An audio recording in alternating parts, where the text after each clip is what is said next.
Dapat bang may mga kalahok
Everybody's alive and excited for day 2? Yes? Yes? Sige po, bago po tayo mag-umpisa, we have a video message from the former Executive Director of the PCIJ, as well as a co-founder. Ms. Sheila Coronel has prepared a message for all of us.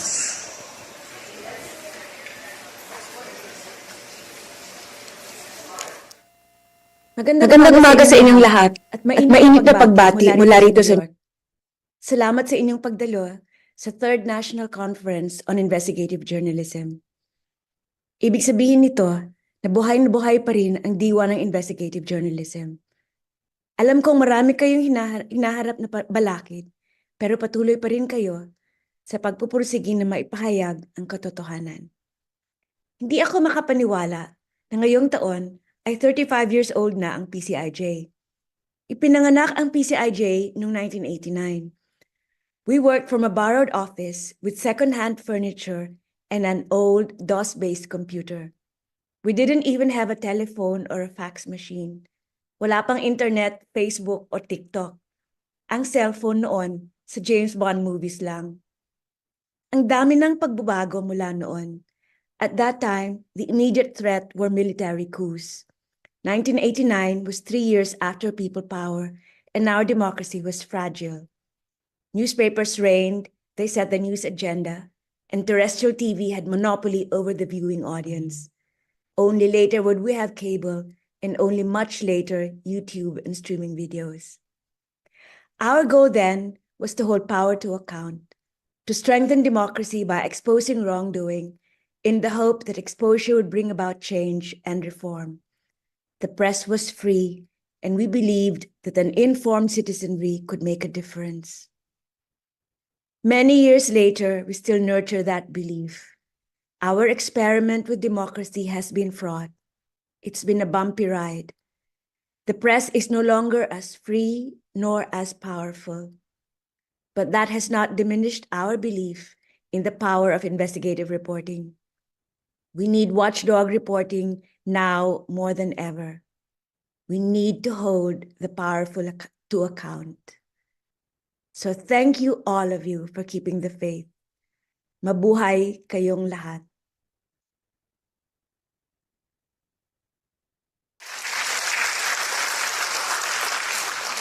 The video message was recorded.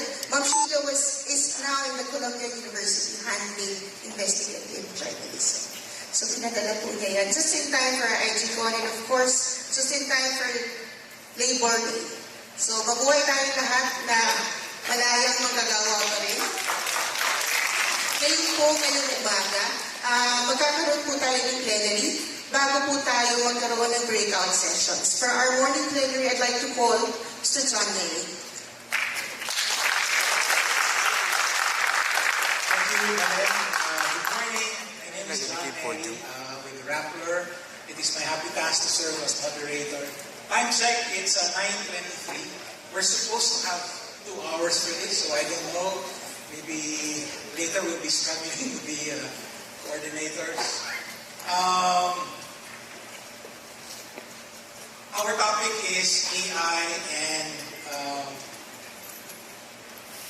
AI opportunities and challenges for investigative journalism. I thought that I would introduce our panelists with the help of AI.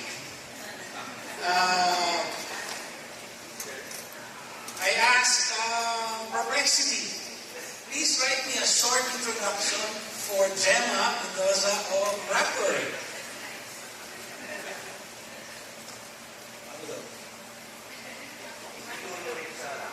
Oh, sorry.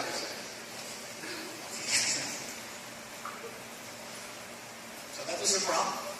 And this is Perplexity. That's a project. I am perplexed. Alright? A distinguished journalist from Rappler. If you read through this introduction, you get a sense of what Gemma is doing, but in high school English, this is called padding. It's all pabulum, almost all pabulum. Okay? There's nothing there about Gemma actually studying history. for a bachelor's degree, or that she used to be editor-in-chief of ABS-CBN, or that she spent 5 years in the Senate, or that, more important, she's in charge of all anti-disinformation efforts and initiatives in Rappler. Let's ask ChatGPT, although I only have a 3.5 free version, for Doc, Dominic Pigot. Now, I think Doc owns some shares in ChatGPT because look at the way he's introduced. The visionary mind behind Cyrillics, exclamation mark. Right? But again, medyo bola. I mean, it's nice to say these things, but we don't really get an idea of why we need Doc Pigot in forums like this. He has been the evangelist for ethical use of AI ever since the third wave in AI launched. He is the founding head of Cyrillics and also Data Ethics PH, among other things. He also is a co-founder of the Analytics Association of the Philippines, among many other hats in there. Let's try Carol. All right. Now, this is actually my favorite to use, Copilot. And you can see that the source notes are there. But you can also see that it's limited. No? It's, I think, scraping the Pulitzer website because Carol was a fellow there. But there's nothing there today about what she's doing. She's an editor at PCIJ. But more or less, you got this. Now, I also tried Gemini, which used to be, if I'm not mistaken, Google Bard, which I used to like, but it refused to come out with an introduction for Christian or for, in fact, any other of the guests. Next, please. All right. So I went back to ChatGPT. Now, again, look at this. So Christian Alice is a seasoned, etc. Again, it's there. And then it says that he's a distinguished member of AIM, which stands for the Artificial Intelligence Movement. Okay? This, ladies and gentlemen, is a hallucination. But of course, Professor or Dr. Christian Alice is an assistant professor and senior data scientist at AIM, the Asian Institute of Management. Okay, I had a little fun and I said, okay, maybe I'll go to OpenArt and I'll ask them visualize 4 panelists, 2 men, 2 women, discussing AI. That's the prompt. And this is what I got. Apparently, AI uses a higher kind of math. So we had 6 people come up, 3 men and 3 women. I don't know why. And I said, okay, let's do this. I just put their names there, okay? Let's see what image is generated. And lo and behold, we have the Holy Family. I know we're having fun with AI. I wanted to start on a lighthearted note because we should dispel perhaps that sense of fear that we might be feeling that AI is going to take over our jobs. Maybe not yet, all right? Looking at this picture, maybe not that. I asked AI, the image generator, OpenArt, okay, what about this topic, right? This is our session today, and this is what it came up with, all right? And this is the stuff that fills our nightmares, okay? That's the future of investigative journalism, a robot. No? Now, I think we are all here to dispel that fear and this myth. I asked it one last question, but this time I went back to Gemini. Like I said, it's my favorite to use. And I asked it, best use case of generative AI investigative journalism. And it came out with a really nice starter pack, you might say. Right? These are some of the things that we can use. Now, our experts today will have much more to say than this, 3 items, but I wanted to start on that note. So, I'm going to call them to the stage. as an SOP, this is what we're going to do with our 2 hours. I've asked them to present. Incidentally, we will be using pre-AI, pre-internet algorithm. It's called the alphabet. We'll do it in alphabetical order. But I've asked them, limit, please. They prepared comprehensive presentations. If you can, limit your presentations to about 12, 13 minutes. So more or less, the first hour is for presentations. And then the second hour, questions. All right? So let me call on the distinguished member of the artificial intelligence movement, Professor Christian Alice.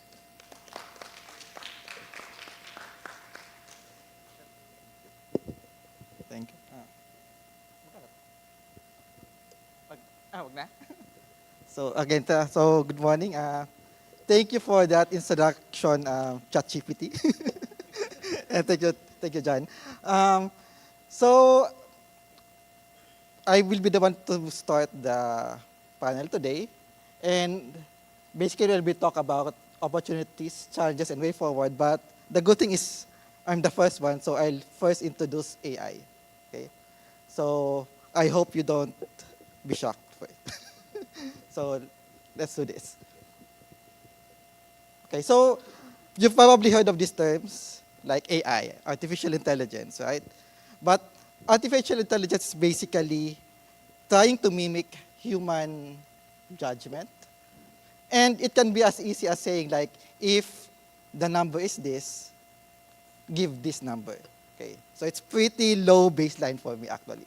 But so inside AI is what is known as machine learning. So machine learning is, there's a mathematical model behind it that tries to predict whatever the data is, whatever you are asking it based on the examples shown to it. Then inside it, under the umbrella of ML is deep learning. So deep learning tries to mimic how the brain works, okay? So mathematically. And inside it is the one that is like hot topic for now, which is Gen AI, generative AI. And in fact, inside it are like LLMs, like ChatGPT, as well as image generators. Okay? So let's go to the process to give you an idea how these models actually work. So suppose you were given this data, and your goal is to figure out whether, given the occupation, age, and loan-salary ratio, whether the loan will be repaid or default. If this data were given to you, and suppose you were asked, what would be the result if the person applying for the loan has this information? What would be your answer? Well, if you manually look at it, probably probably it's repaid, right? And we can write down the rule as something like this. Okay, right? But the thing is, we manually, this is already artificial intelligence, right? But the thing is, we manually looked for that rule. Okay? Now, wouldn't it be nice if we don't have to actually look for that rule manually? Let the machine do it for us. And that's what happens with machine learning. In fact, if our data is now like this, that's very difficult for humans to figure out the correct pattern. Okay? And these are things that machines are good at. Mathematical models are good at. Okay? Now, how does a machine learning model work? Basically, you give it examples. For example, these are the information we gave in that table. So if these are the information, then this would be the output. Okay, so we give it several examples. So another example. And every time you give it an example, the model tries to reconfigure itself so that it will be able to predict the output that you gave it. Okay. Now, and that's what is known as the training process. Before, yeah, sorry. Slide before, please. Before that. Okay. Now, that's, in the end, we want to predict. Okay, that's already the inference part. So you give it information about the thing that you want to predict, and it will give you an output based on the examples that you have given it. It may not always be correct, okay? So, and in general, we actually measure the performance of the models that we have trained. And it's not always 100%. In fact, if it's 100% accurate, most likely there's something wrong, okay? Now, okay, patterns are very, so basically what we're doing is looking for patterns, letting the machine look for patterns. But there's an object that is very good at looking for patterns, and that's the human brain. So the human brain basically consists of neurons, wherein it has an input. Based on the input, it has a certain rule inside it that depending on the input, it will either be triggered or not. And the output of that will then be passed on to the neurons connected to it. So basically, that's the idea behind artificial neural networks.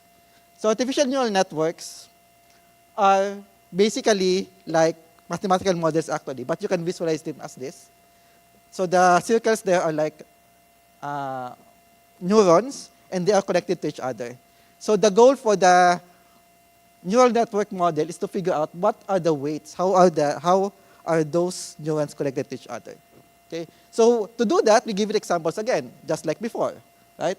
And the more you give it examples, you will notice that the weights change. Some of the weights become stronger than the others. And when it's done, that will be the trained model. And from that, we can then ask it to predict whatever the input is. But it turns out, it need not be limited to a tabular data like that. It can be, for example, image like this. So let's say we create a classifier model for images. So for example, we give it an example of a cat, right?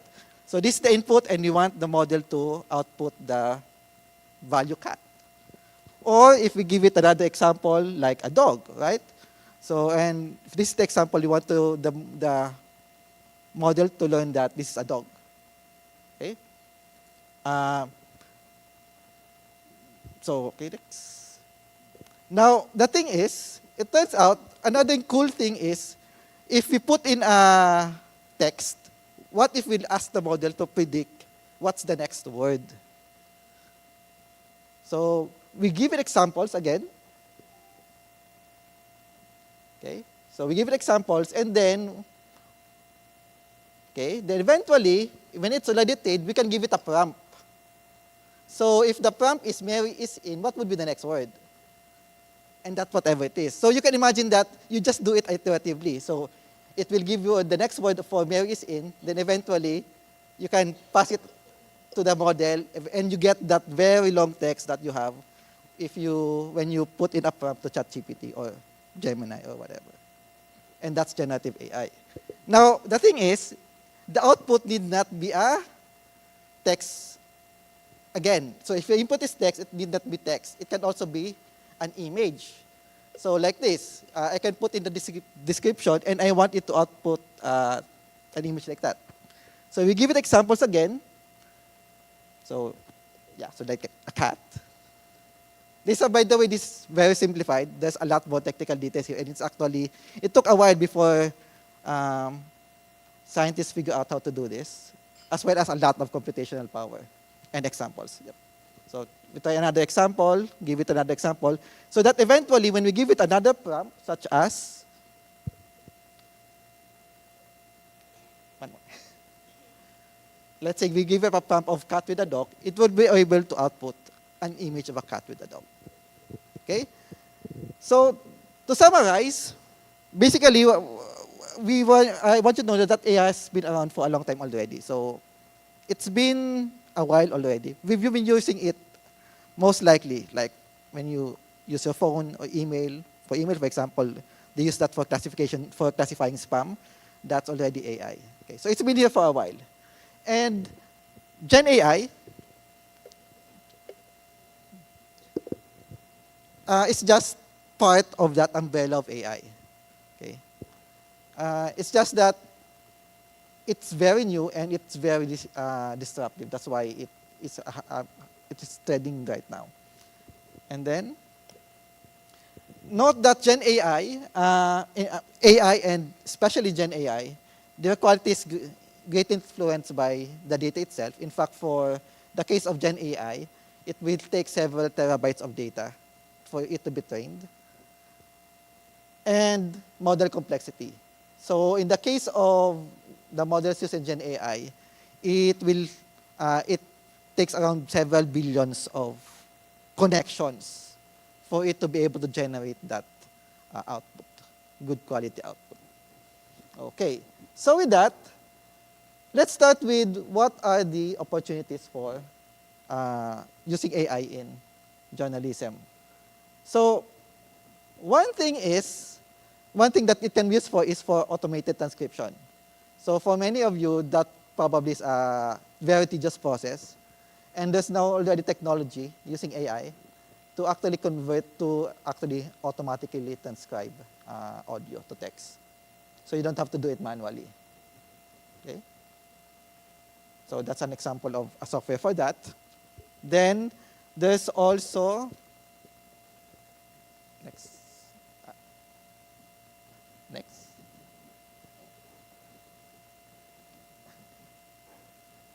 Okay, next. Next. Ay mag next. Ay mag next slide. Sorry for the technical glitch. Ayaw.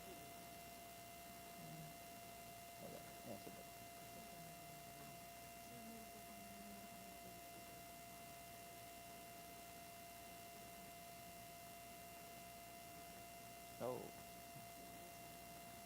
Okay, so sorry. Now we can also use AI for summarization. So you would imagine that if you're doing some investigative work, you'll be reading a lot of documents.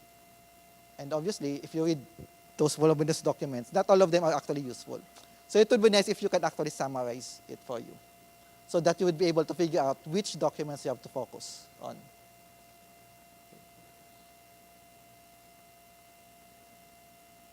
So that's an example of that. Then there's also a initiative by Google to actually help journalists. This is known as Google Pinpoint. They would allow you, for example, to upload documents on Google Pinpoint and then do an OCR, basically convert it from image to text so that you can then be able to search for documents in it and look for relationships. Okay. So this is an example of using AI for journalism and investigative journalism in particular.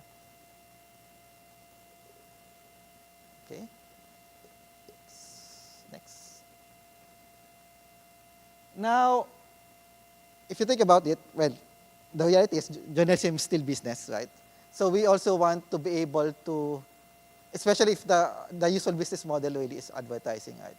So we want to be able to get more interactions, views. So it would be nice if to know how to tailor fit, or more like how do we market the articles that we have written so that it would be able to pinpoint the correct market, well, audience for it. So there's another company initiative that would allow you to measure the characteristics of the article.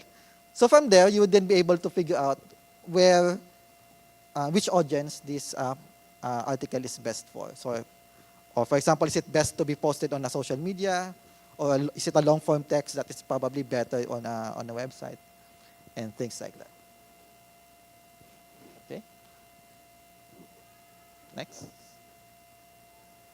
AI can also be used to help for, can also be useful for discovering related stories, so that you would be able to know which are what would be a new take on a topic.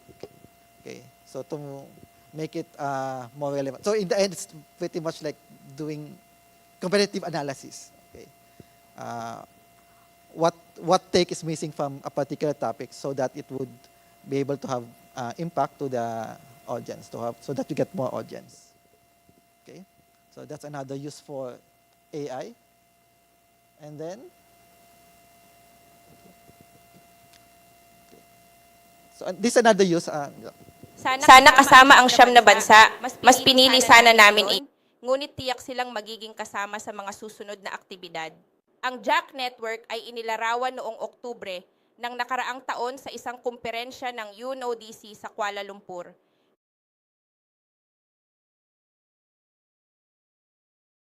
Mela's voice, but actually it's auto-translated. This is the original. The original is in English. Dapat bang mga kalahok din mula sa Vietnam at Myanmar?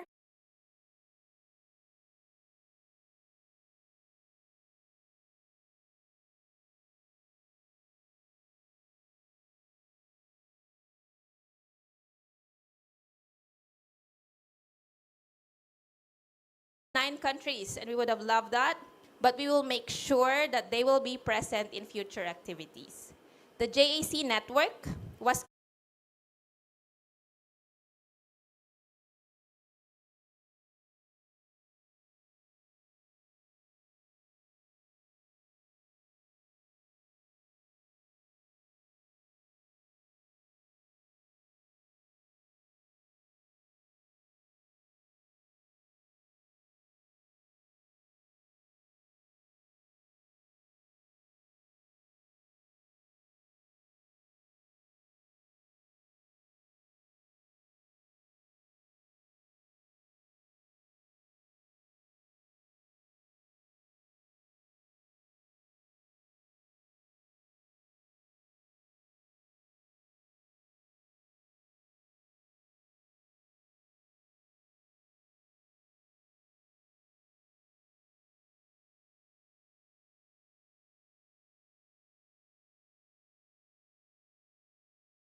Brought about by Gen AI.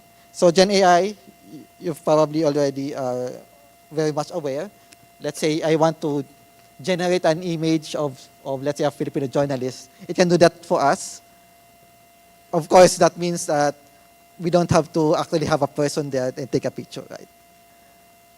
Then another example is actually ChatGPT, which is another Gen AI, large language model. Okay. So it can ask us, for example, to summarize, let's say, the SONA. Okay. It will do it. So instead of reading the entire SONA, for example, it can do it for us. Okay. And it can write an article for us. So if we look at the next slide. So, yeah, next slide. So it can write a news article. Well, this one is not the... So this, you can actually create a fake article in a matter of seconds.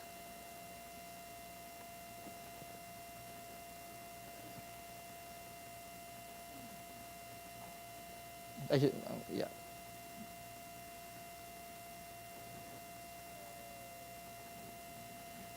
So yeah, so it's in a matter of seconds you already have something that can actually cause a war. So, okay, so to summarize, some of the challenges of AI is, first, it's ethical use of AI-generated content, okay? And very much related to that is can be used for disinformation operations. In terms of ethical use of AI, so how do we actually, let's say, when is it allowable to use generated AI? Let's say generated photos, is it okay for stock photos or not at all?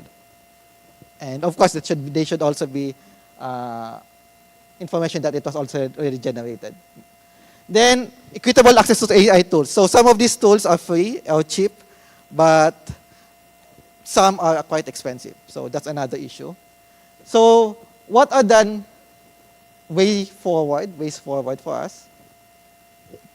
Last slide. First is, I think there's no way going around it, but really, we need to upskill.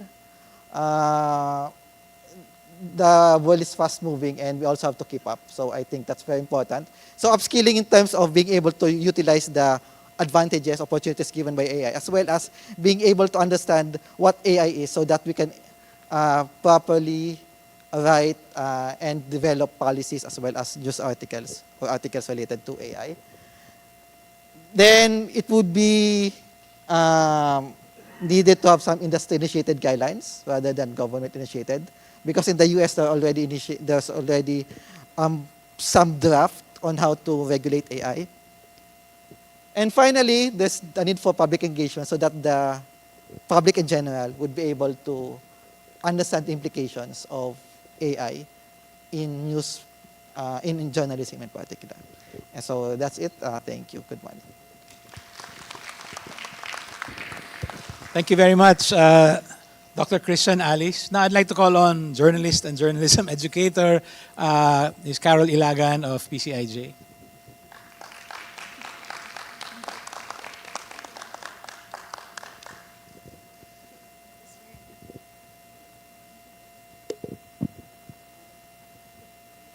Magandang umaga po sa ating lahat. Okay.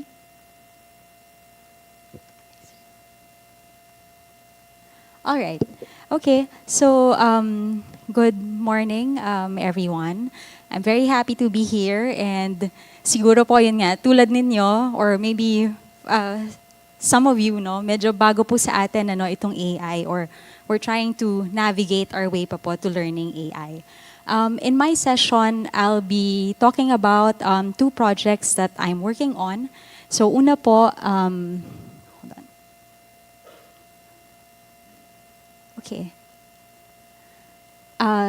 Okay. So I'm working on a research for the Future of Asia book series. So isang chapter po ito tungkol sa uptake of artificial intelligence in advancing investigative reporting practices in Southeast Asia. Now, the book po ay hindi pa po siya tapos, but I thought it might be good to share some preliminary findings. So, I'm wearing my academic hat po dito. And yung pangalawa naman po ay basically I'm sharing some lessons as a reporting fellow of the Pulitzer Center's AI Accountability Network. Dito naman po I'm wearing my journalist hat. So, with the network, we are looking at governments and corporations' use of AI-aided technologies that impact our daily lives. So kaya po yun, I titled my presentation as Co-opting AI for the Public Good for Investigative Reporting and also Investigating AI and Big Tech. So siguro po mag-start po muna tayo doon sa academic part. Yan.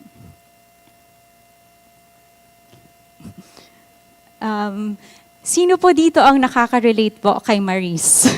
Transcribing interviews in 2016 and transcribing interviews now. Can I get a show of hands? Ayan.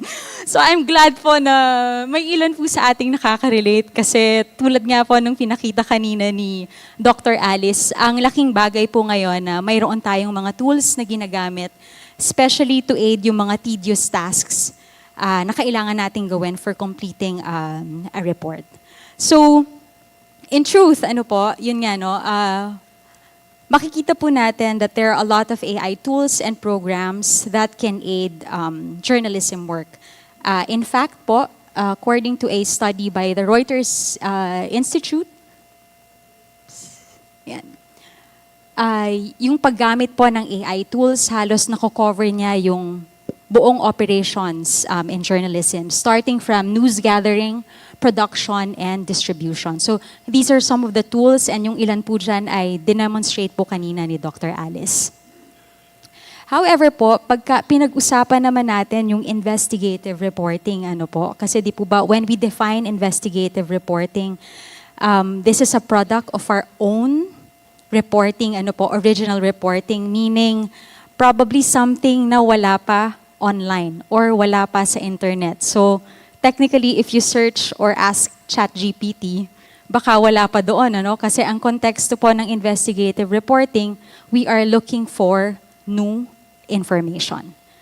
So if we look at AI and investigative reporting, it started pretty modestly. Okay.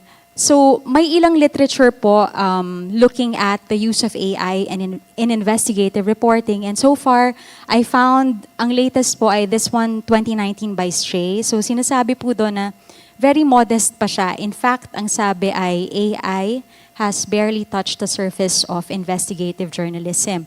Primarily because, una, kulang sa data. Pangalawa, may mga investment concerns. Because yung gagamitin mong investment to create a customized AI tool for a specific story, parang may problema ka doon dahil doon lang siya ma-apply sa specific story na yon. Now, yung kay Stray, context po nito ay US. Now, the same results was also documented in some Chinese newsrooms. So this is a study from 2021. So this is before pandemic, early pandemic. So fast forward to 2024, we know that there have been a lot of projects po that uses AI, specifically investigative reporting projects. So we have ICIJ. So at least 4 of their global investigations used AI.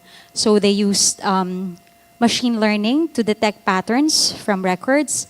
They used computer vision as well as natural language. So yan, I suggest you look into these global collaborations because yun nga, these are some of their most impactful global collaborations that resulted in public outrage, resignation of officials, and even uncovering of ill-gotten wealth.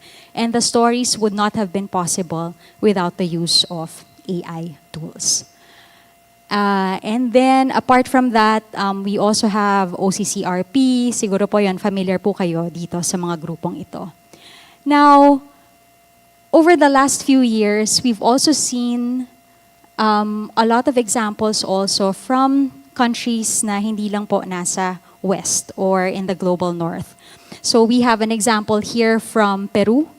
So this is a project by Ojo Publico called Funes. So essentially, they built this tool na they fed it with government contracts. I was thinking this is something that we can also do in the Philippines. So essentially, itong tool pong ito ay for journalists so they'd be able to detect patterns and red flags in government contracts. So I understand Carmela will share something like this po later. So yan, so this is Peru, and then we also have another example from, this is from Venezuela. So this is a story by Armando Info. So the journalist, ang pangalan po niya ay si Joseph Polisok and si Maria Ramirez.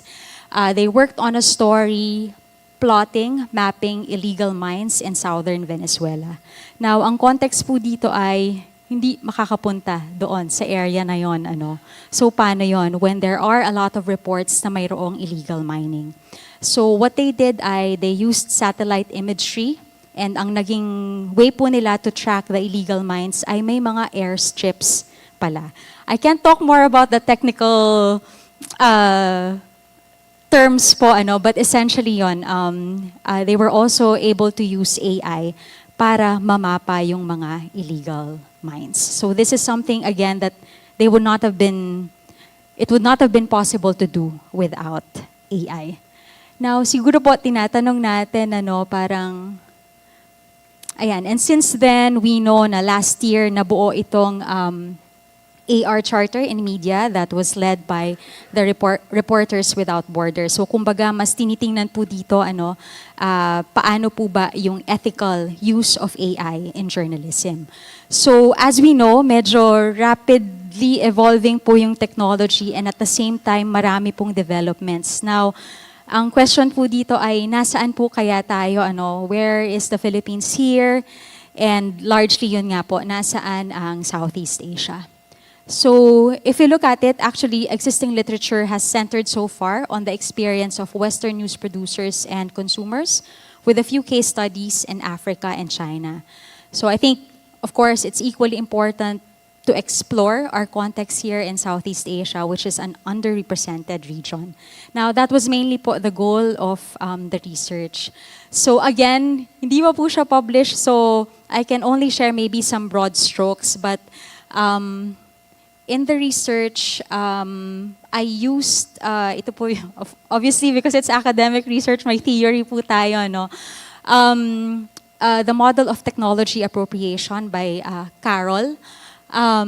So magsisimula siya sa baba, which is adoption. So you use the technology as intended by its designer. Aakyat ka sa adaptation, where you learn the technology and adapt your practices to the technology.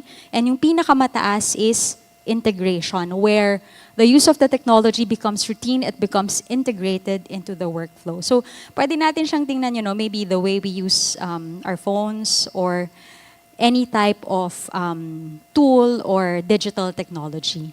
Now, if we look at paano po siya nag-a-apply or nag-a-align sa journalistic approach naman in terms of using AI specific for investigative reporting, I have observed from the research po, from interviewing several investigative news outlets across Southeast Asia, lumalaro po siya sa tatlong types. So una, task-specific. So mas individuals lang yung gumagamit ng AI sa newsroom. Meaning, if you're using transcribing tools, to aid your reporting.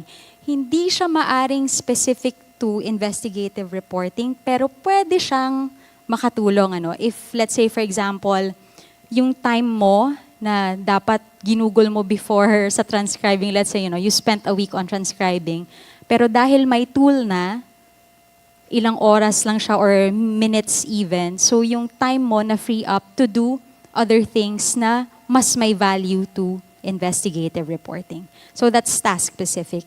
Now, pangalawa, problem-specific. So ito po na-observe ko, this is being implemented newsroom-wide.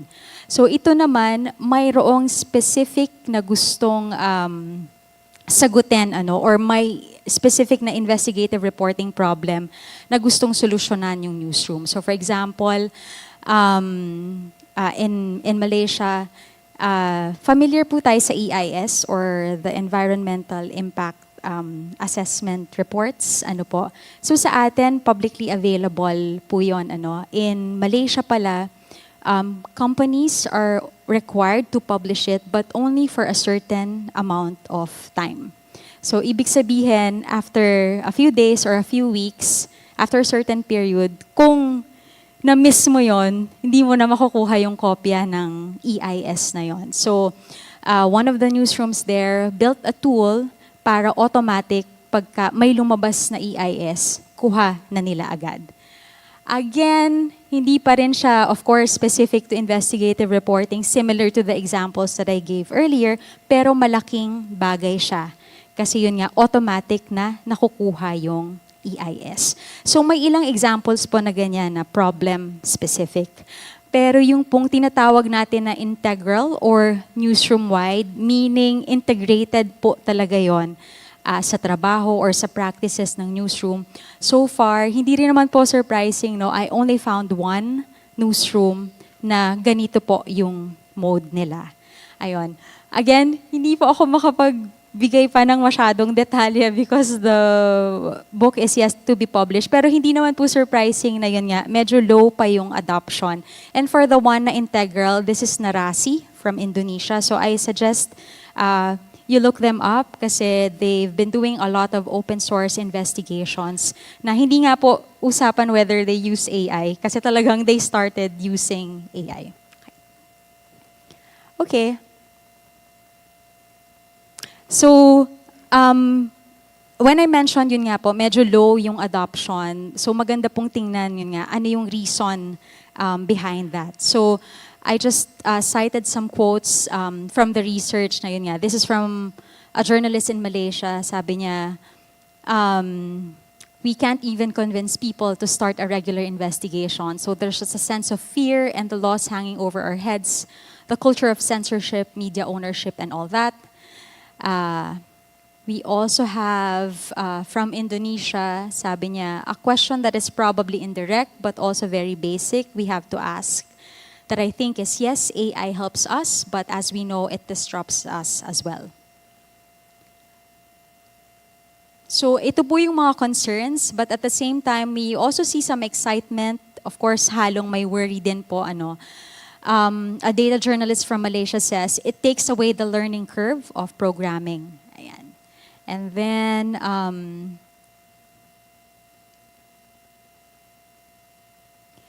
seeing it for its value rather than its threat, seeing it how it can be folded into ethical journalism rather than seeing it purely as a threat to ethical journalism yun. Sabi niya, I think that's the main thing, a main obstacle to overcome.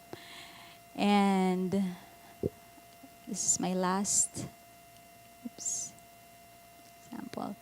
And someone from the Philippines po, na itago na lang po natin sa pangalang J. Mark Tordesillas, which of course, kilala po nating lahat.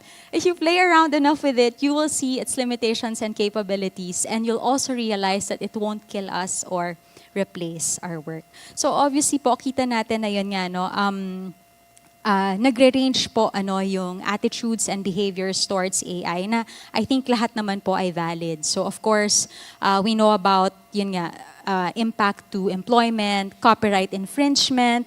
Although I think now some news outlets are signing for licensing agreements with ChatGPT, for instance. The last one was Financial Times, misinformation, algorithmic bias, and AI tools are generally trained on the English language. So may mga limitations naman po talaga. So I know I don't have a lot more time, but just maybe 1 minute, sir. So obviously yun nga po, it looks like the finding is yun nga, low yung adoption. But yun nga po, I think it's important to have more discussion. So venues like this ay mahalaga po on how yun nga, mas pwede natin siyang tingnan on how we can take advantage of the technology to aid investigative reporting. There are a lot of opportunities now to find stories and find new ways to tell stories, which brings me to the next part, which I'll just go over quickly. Ayan. So punta naman po tayo doon sa, so kanina yan nga, we're looking at or studying AI and investigative reporting. Pero in the context also of investigative reporting, mahalaga rin pong tingnan how we can hold AI and big tech accountable. Okay. So essentially po, for this one,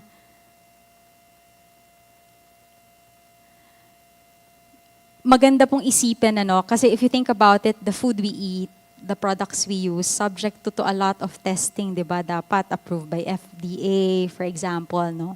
But why aren't AI programs held to the same standard?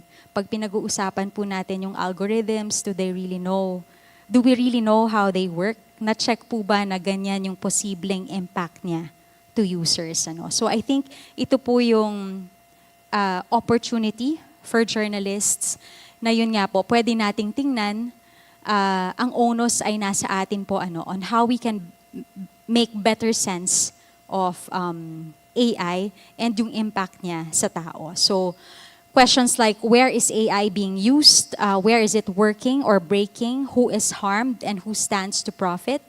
And how can our audiences make sense of what it all means for them? Ay siguro po yun yung pwede nating tingnan moving forward. I'll just end with some resources. So these are just some examples of stories that have been done looking at AI. So kung makikita po natin, yung umpisa kanina, Washington Post looked at data labelers. So looking at the role of the Philippines in the AI supply chain. So apparently, gumagana yung AI because of the work being done or because of the work carried out, the digital work carried out by Filipinos. And then we also have examples of stories kung paano po nag-intersect yung different forms of discrimination and disadvantage sa AI rin naman. So yan, we have racial bias, also disability. So dito, this is a good story by Bloomberg, just published recently. I suggest you look it up. So they tested OpenAI's GPT. They just uploaded resumes na same lang yung laman, pero iba yung pangalan. So may racial bias siya. So if you look at the data, yung nasa yung hindi na-analyze na okay, no, na resume ay yung may mga pangalan ng black men and black women. So yon, and apparently ginagamit yung itong tool ng ito by a lot of employers now. Okay. And then, to learn more, of course, where to begin, there are a lot of resources. Check out Journalism AI. GIJN also has several resources or modules on investigating algorithms. Pulitzer Center. Surprisingly, academic research offers a lot of leads, basis for methodology, and also offers a good sanity check. So I was surprised when I'm working on my own stories for this. May mga academic research na pala na ginawa before. So they've been very helpful. But again, kasi usually pag academic yung context, hindi po siya napopopularize. So yun, very helpful. And journalists now also publish their methodologies, which I think is malaking bagay po so the others can follow as well. Ayan. Okay? And i-plug ko lang po quickly. So for the Pulitzer Center, mayroon po kaming AI Spotlight series.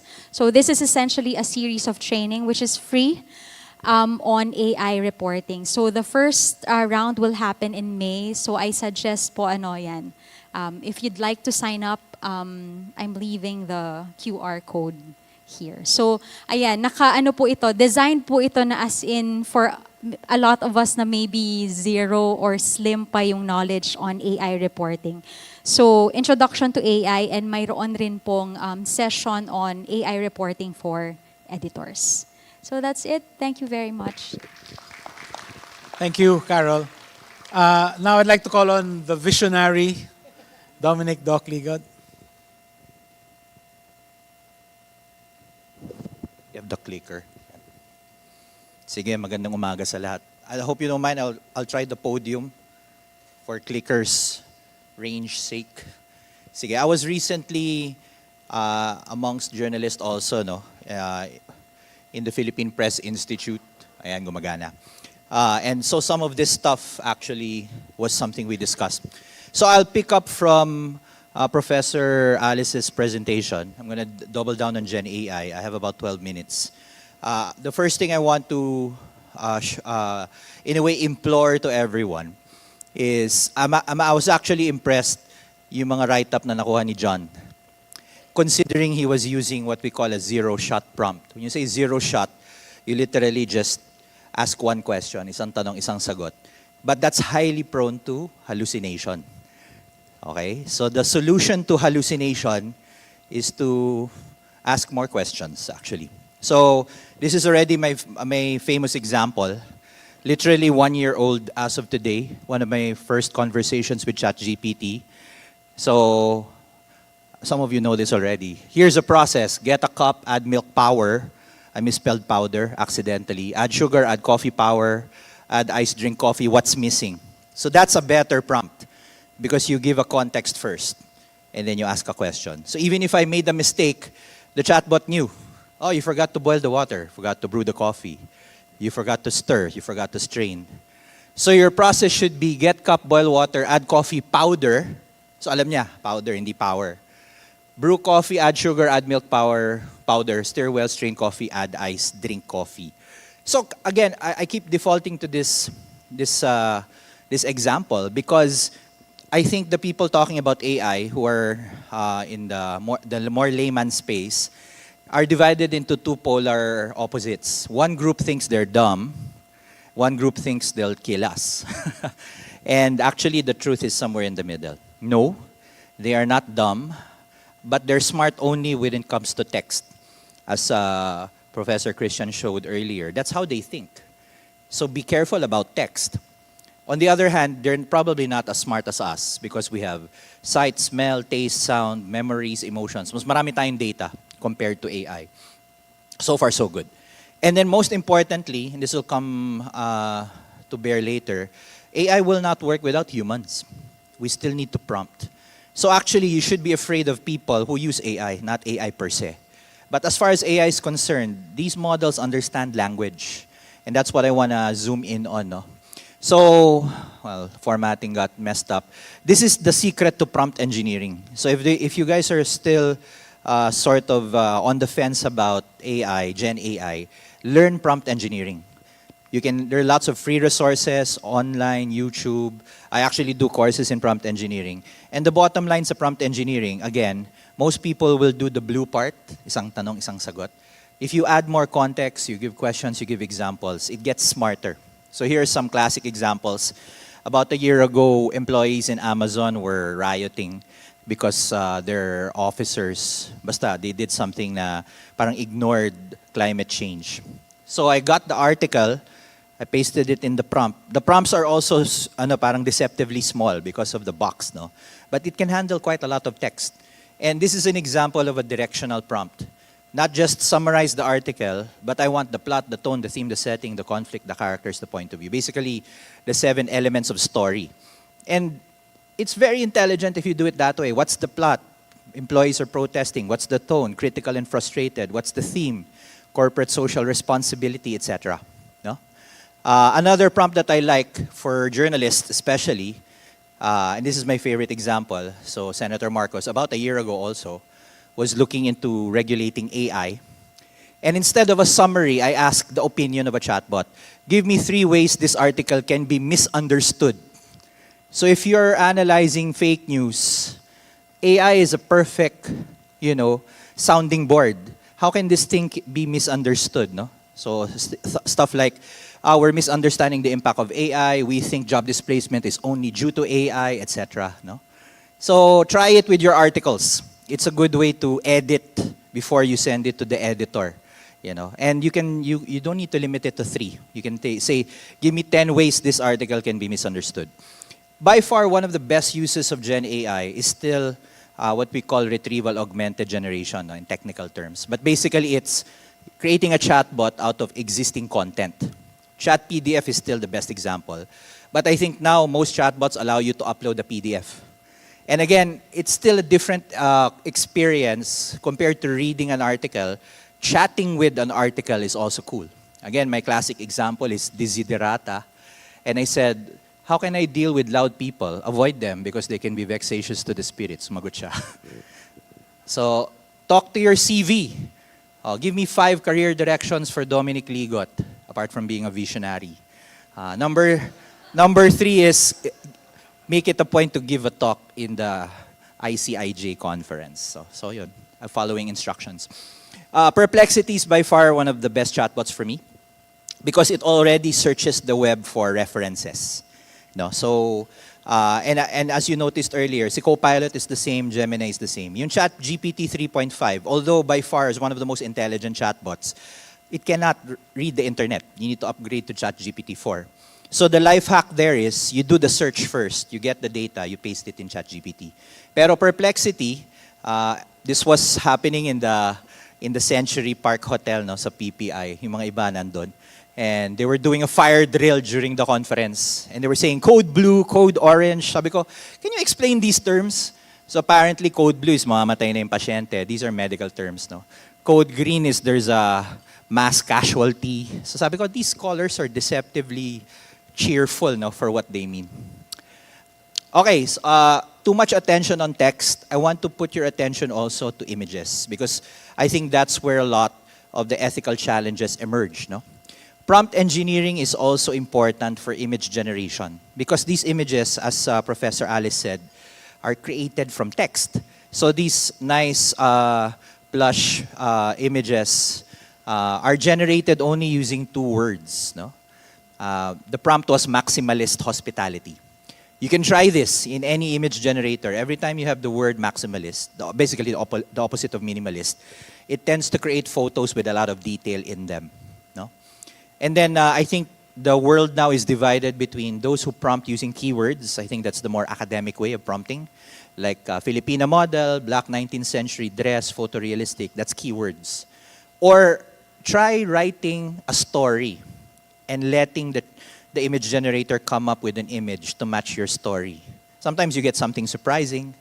But I think this is important because these are images, old images already.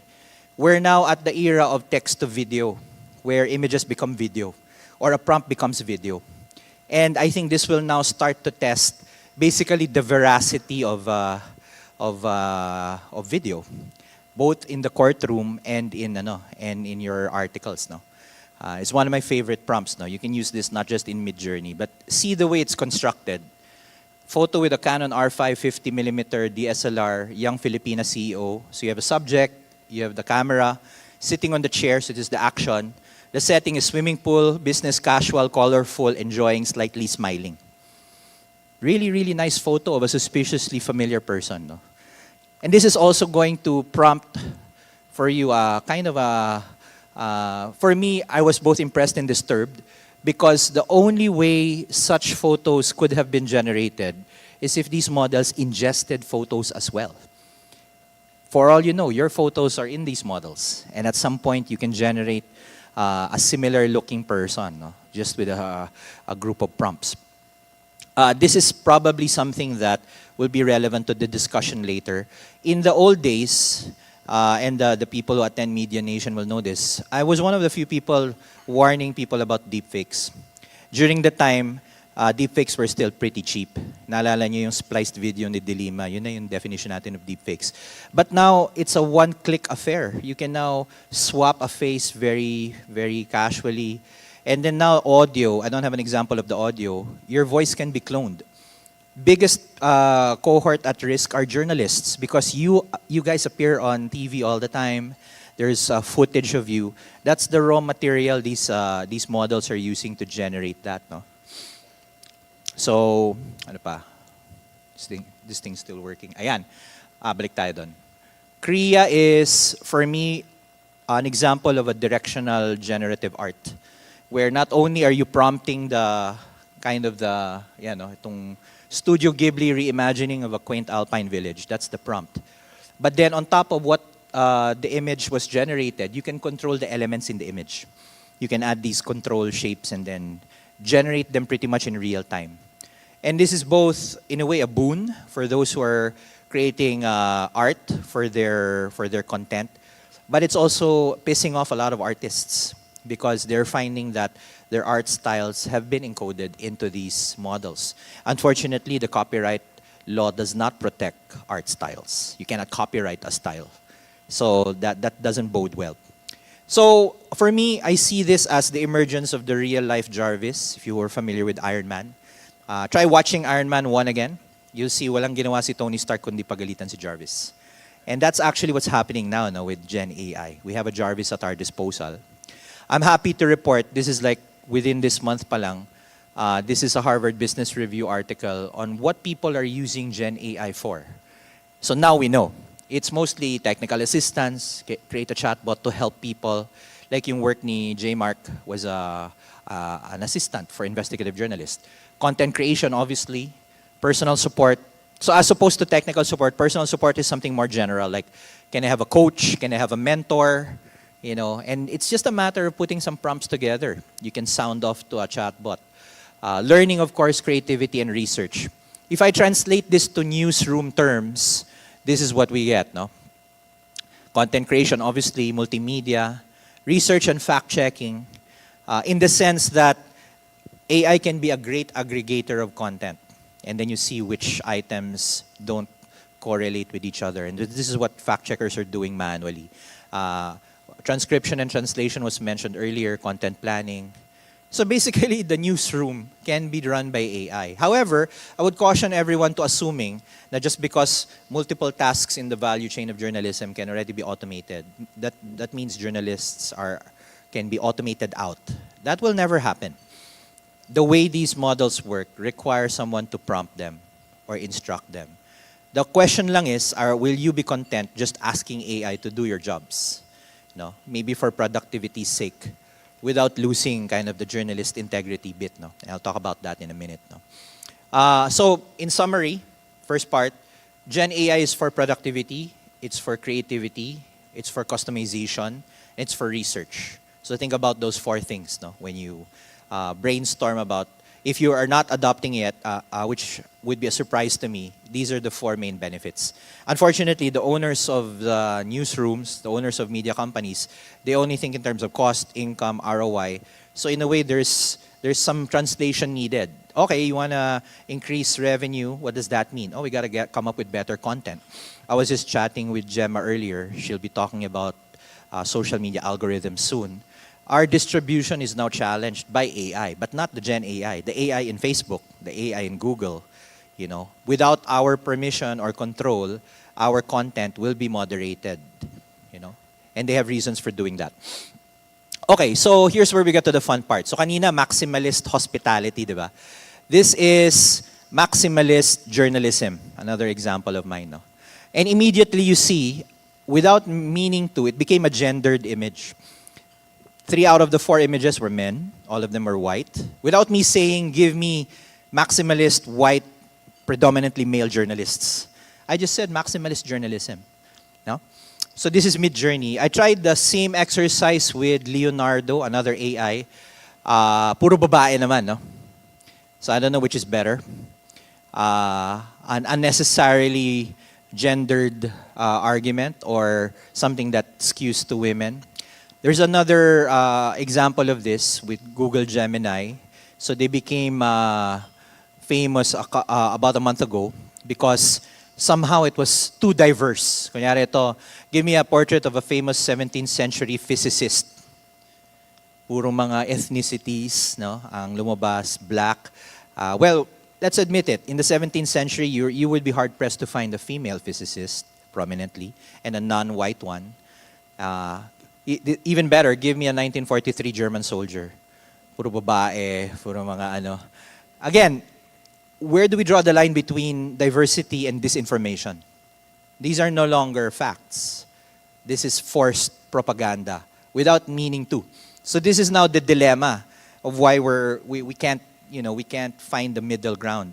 Are we content to just deal with the bias that's already inherent in the models? Or do we want to risk human bias naman by putting guardrails? I think both are wrong. But somehow there has to be a way of overcoming it. So bias is one of the biggest problems. Compared to the era of the old AI, where the data came from us and we would train the models. Itong mga models na to already came with data. GPT stands for Generative Pre-trained Transformer. It was trained already. And we're happily using this to paraphrase and summarize our work, without knowing na biased yung content that was used to create them. Okay, this is an old example of deepfakes. This is how we tried to raise the alarm back in 2018. This is normal kids stuff na ngayon. Dati it used to take hours to generate this. Nagkataon lang na Rappler had the most number of videos. So we didn't ask their permission to do this, but now it can be done. So be careful about your videos, kasi they're now the raw material for deepfakes. And in fact, in the past month alone, I was asked to comment no less than 4 times. Puro journalists getting deepfake, selling stuff. No, I think yesterday you saw si Mr. Philip Garcia doing a deepfake. I won't go through all of these articles anymore. But ever since Gen AI made its debut, it's been one ethical problem after another. Privacy, copyright, education, cheating, fake news, Washington Post, so labor exploitation. And then if there's another term you should look into, it's called jailbreaking. Jailbreaking is the way you can convince a chatbot to do bad things. You'll fool them into creating a recipe for napalm. You can fool them into giving you a script that can hack a website. Like any person can be fooled, no? So these models are quite naive about things. So I'm nearly at the end, and I'd love to talk more about this in the Q&A. These are the 9 major fears of AI that we continue to track. Everything from jobs, to cheating, to copyright, monopolies, surveillance, the Terminator problem, no? Digital divide. The latter 2 points continue to be elusive. There is no reliable way to detect AI, even using AI. It's still a work in progress. And that's a big blow to journalism and educators. It's going to be lots of false positives, lots of false negatives. And the climate impact is this insidious problem of, the more we use AI, the more we need those high-end chips from NVIDIA, which are massively, from a carbon footprint standpoint, bad for the environment. No? But in a way, there's also an offset. There will be new jobs created by AI. Maybe the new type of journalist is something we need to talk about, the AI-powered journalist. We can learn better using AI if we can get over the cheating. It can foster more creativity if we can get over the copyright problem. So that's also, I feel, the challenge upon us in this industry. How do we see the benefits and mitigate the problems? No? Some principles and laws are starting to come out. I believe the one for journalism is the Paris Charter. No, Maria was a big part of that. One thing I want to show, though, is, sorry to show a chart. These are the major AI houses, and the rows on the left, these are the clauses of the EU AI Act, which is the closest we're going to get to a GDPR for AI.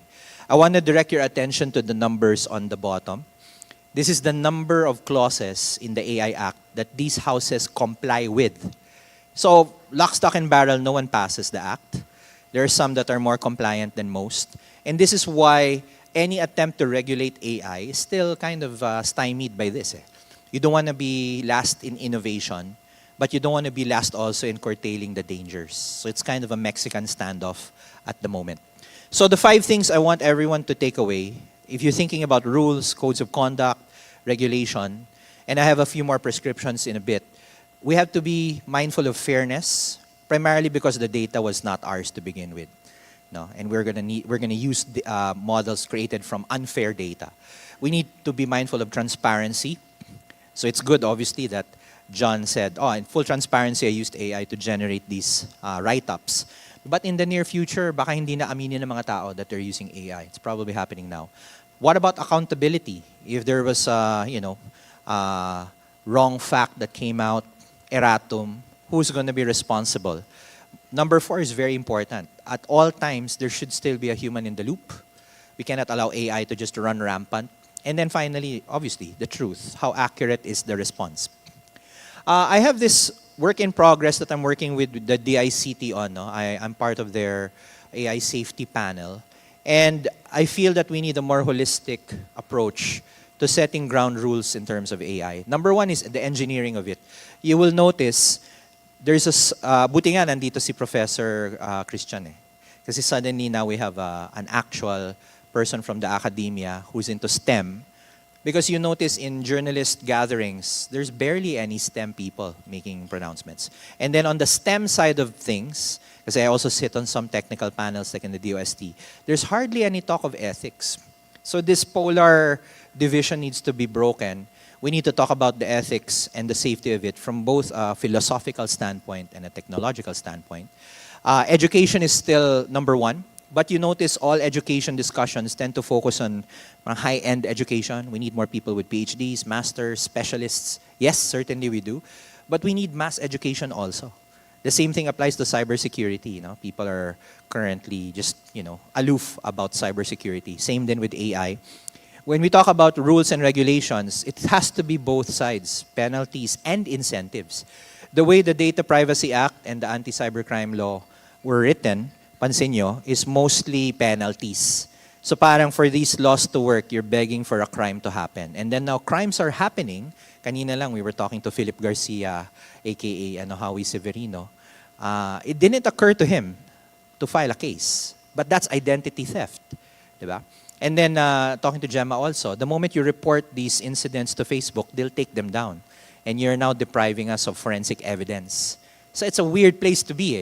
You don't want these deepfakes to spread, but you don't want them taken down because how do you file a case with the PNP and the NBI, diba? Unfortunately, there is no law that covers AI specifically. So they would generally be confused on how to act. You have to reduce it to terms that they understand. Oh, this is a privacy violation. This is identity theft. This is forgery. And that's punishable under RA 10175. And lastly, zoom out. Ethics is not just principles. It's balancing harms and benefits. It's compliance, even with laws you don't agree with, like the SIM card registration. Gotta comply anyway. And it's about values. And I think journalism primarily rests on values. That's the dividing line between journalists and propagandists. Values. Last slide. I know newsrooms will be in a mad rush to upgrade at some point, adopt AI. This is another framework I'm pushing with the DICT through the BPO sector. We need more than just one type of skill. A lot of attention is on the builders. Yeah, we need data scientists, data analysts. Yeah, sure, you need those. But who's educating the users, aka the journalists? These are people who may not know or may not need to know how the models work, but you need to know the proper use, like prompt engineering. It's not just asking a question. You need to fill it up with context. Those people running newsrooms, running news organizations, they need to review design thinking principles and find out what parts of your value chain can be automated by AI. And finally, I think in this era of rapidly changing technology, and with the education sector the way it is right now, I don't think there's an excuse not to have an in-house expert or trainer or maybe a consultant upgrading your skills.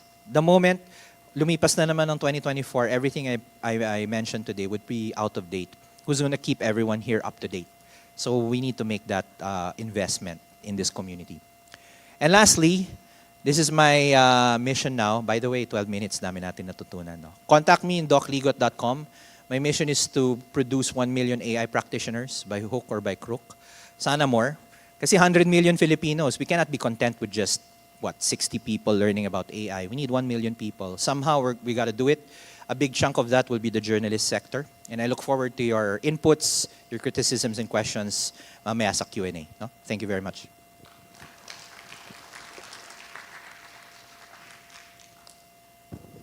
Thank you, Doc. And now may I call on my colleague, Gemma Mendoza of Rappler.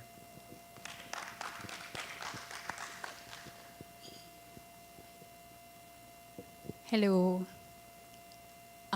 So I'm gonna show a video, but I'm going to ask na skip na to the later part of it because you've seen other videos of deepfakes. But I just want to show this. This is Maria.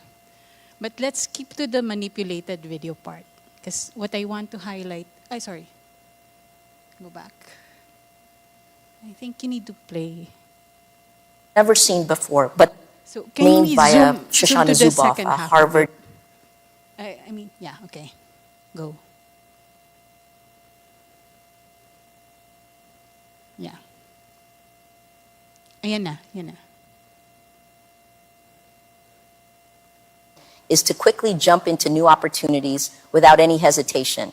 And right now, my #1 source of income is a new automated cryptocurrency trading program.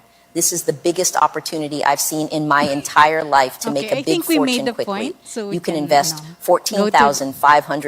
Stop na yung video. So why am I showing that? So kanina nakita nyo, Carmela, Dr. Christian Alice created a version of Carmela speaking in a different language. So, but that's benign, di ba? Kasi it was not, there's no intent to harm here on the part of Christian. He did not change the context of what Carmela was saying, right? So it was still Carmela saying the same message in a different language. And it was not distributed with the intent to harm, right? But in this case, this video was basically saying and making it appear that Maria endorsed a Bitcoin solution and that she's making a lot of money on it. They created, sorry, paano tong next slide? Sorry.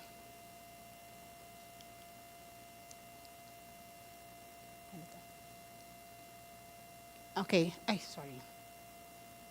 Ito yung ayoko sa mga clickers eh. So basically, they created a website where the video was posted. That website, we realized, was it's posing as either Rappler or as CNN Philippines. So pag-refresh mo, and then what was weird about it was that it was targeting, we knew it was targeting Filipinos. Because when people we were working with in other countries were looking at it, they had to do some sort of reverse engineering in order to see the content. So may intent, may ganon. And then there was an ad. So it was found by people we were working with some members of our community. They reported it to us because some of them saw it on Bing. There was an ad. Somebody actually spent money to circulate this fake. And then somebody created a Facebook page And then within days after that Facebook page was created, pinost na tong deepfake video na to. Ganun. So in effect, what am I saying here? The issue is not necessarily the fact that videos can be created. And as you have seen, voice now is at a point, yung voice AI is at a point where it can really fool people. That was Maria's voice. And the reason why we knew it's not her, it's not what she said, is because obviously we know Maria. And then the other thing is that we know that the video came from an interview of Maria with Stephen Colbert. So alam namin yung provenance ng video, in effect. But no, others wouldn't, di ba? Yung ibang mga nakakita dito probably would not, right? But at the end of the day, the issue in that case was not just that the fake exists or was created. The issue was that it was circulated to people in a way that fooled them. There was intent to fool them into thinking it was her. And in fact, one of the messages pa was that, is this the end of her? Right? So yun yung kanina Howie and I were talking, I was in fact pointing out that yung mga ganito, and this is an opportunity in a way, because this is one of those things we should be investigating. Right? Who circulated this video? We tried. We found it's traced to a Russian network. And unfortunately, Russia. Okay. A lot of things na So that's one of those things. So what's different? Basically, it's not just that things like this can be created, but the fact that this can be distributed in a massive scale by platforms that do not want to take responsibility for content they produce, amplify, circulate.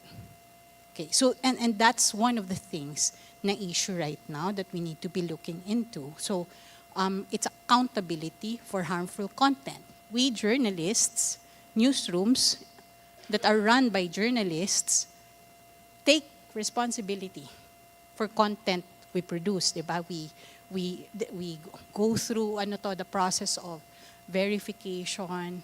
We go through the process of we hold ourselves accountable for corrections, diba? In fact, Rappler has a corrections page which regularly we update whenever there are things we need to correct. So those are the things na one of the key problems. Now, as that's happening, sorry, paano ba to?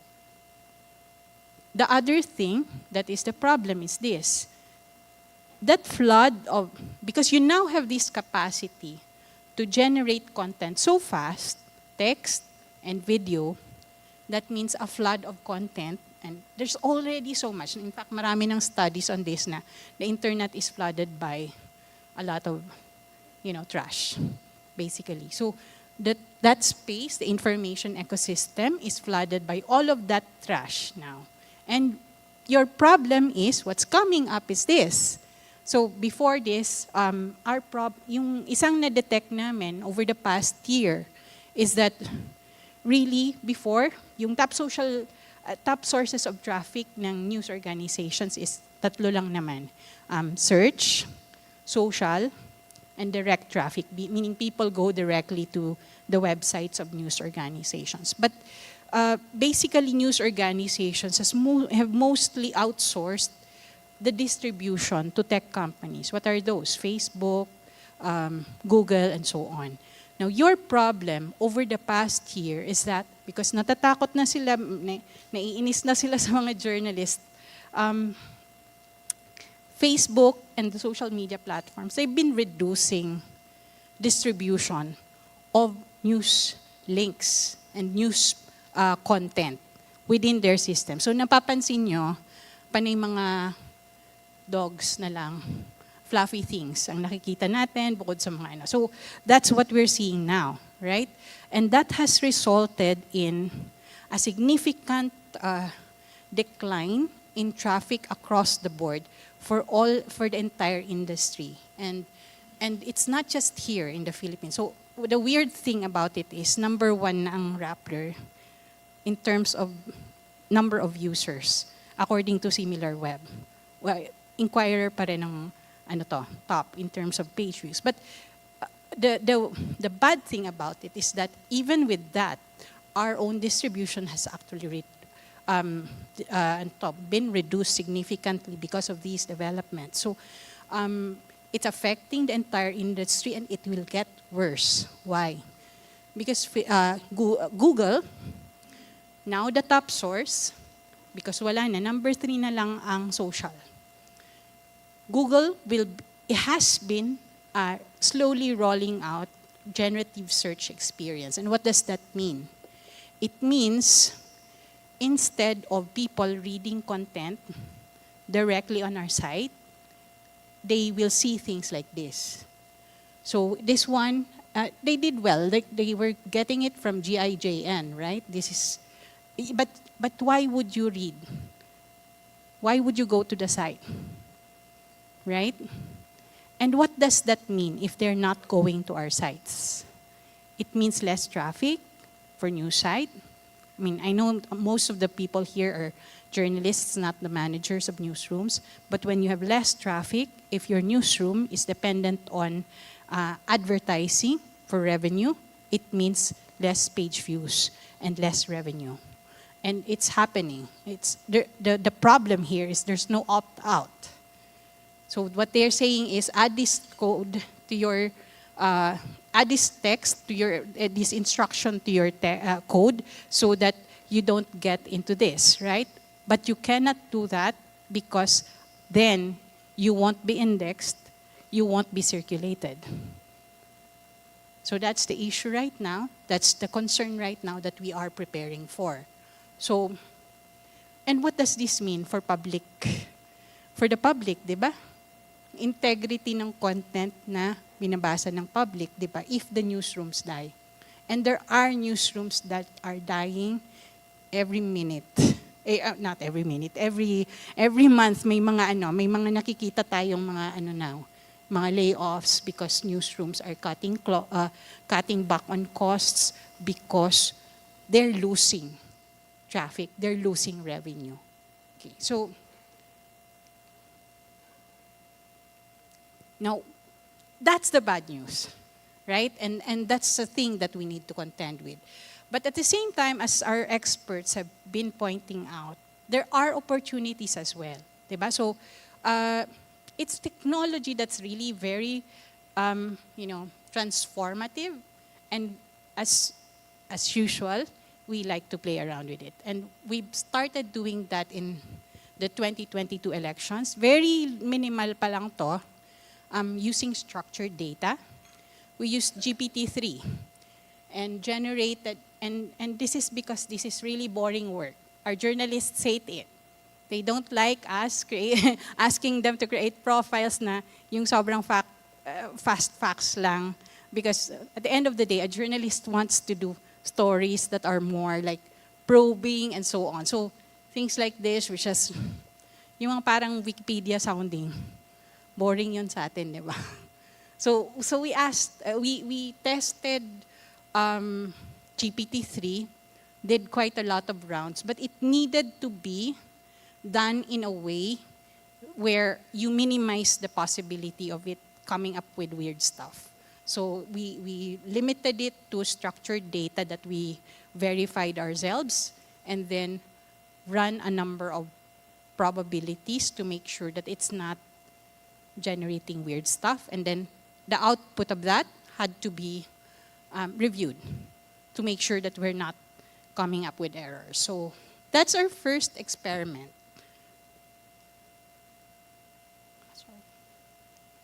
I hate clickers. Okay, this is another one. So little by little, we've been rolling out things on the site. And one of the things that we started with is the summarization. So if you go to Rappler, there's that, yung parang stars doon, which generates a summary of the story. So 3 points about the story. It's been helpful. So far naman, because it's limited to the story, we saw that it's not like generating a lot of weird stuff. But part of the effort was really like over the past year, since generative AI came to the market, like exploded in the market, what we've been doing is org-wide. There's been discussions about AI. There's been discussions about our ethical boundaries. And then we've also been building what is an ontology. So my Judes here, who has been working with me on this, I know I've been torturing their team. Because basically what that means is like really putting together all the data that we've collected over the years in a way that that our system, our knowledge graph can consume. And then along the way, we've also been taking quite a lot of courses on Coursera for prompt engineering. This one, our team won this challenge for how do you use AI in the newsroom. So the whole idea here is, our prod team is small. We cannot generate content, like video content for all our stories, and there are quite a lot of stories to generate content, video content from. And your problem is in platforms, so like YouTube, for instance, there's this concept of a data gap. If there's a gap in the information that is being circulated in systems, like video systems, streaming systems, concerning important things that people are looking for. Ang nangyayari sa kanya, there's that chance of disinformation actually. So you need to actually convert content to video. Your problem is that takes time.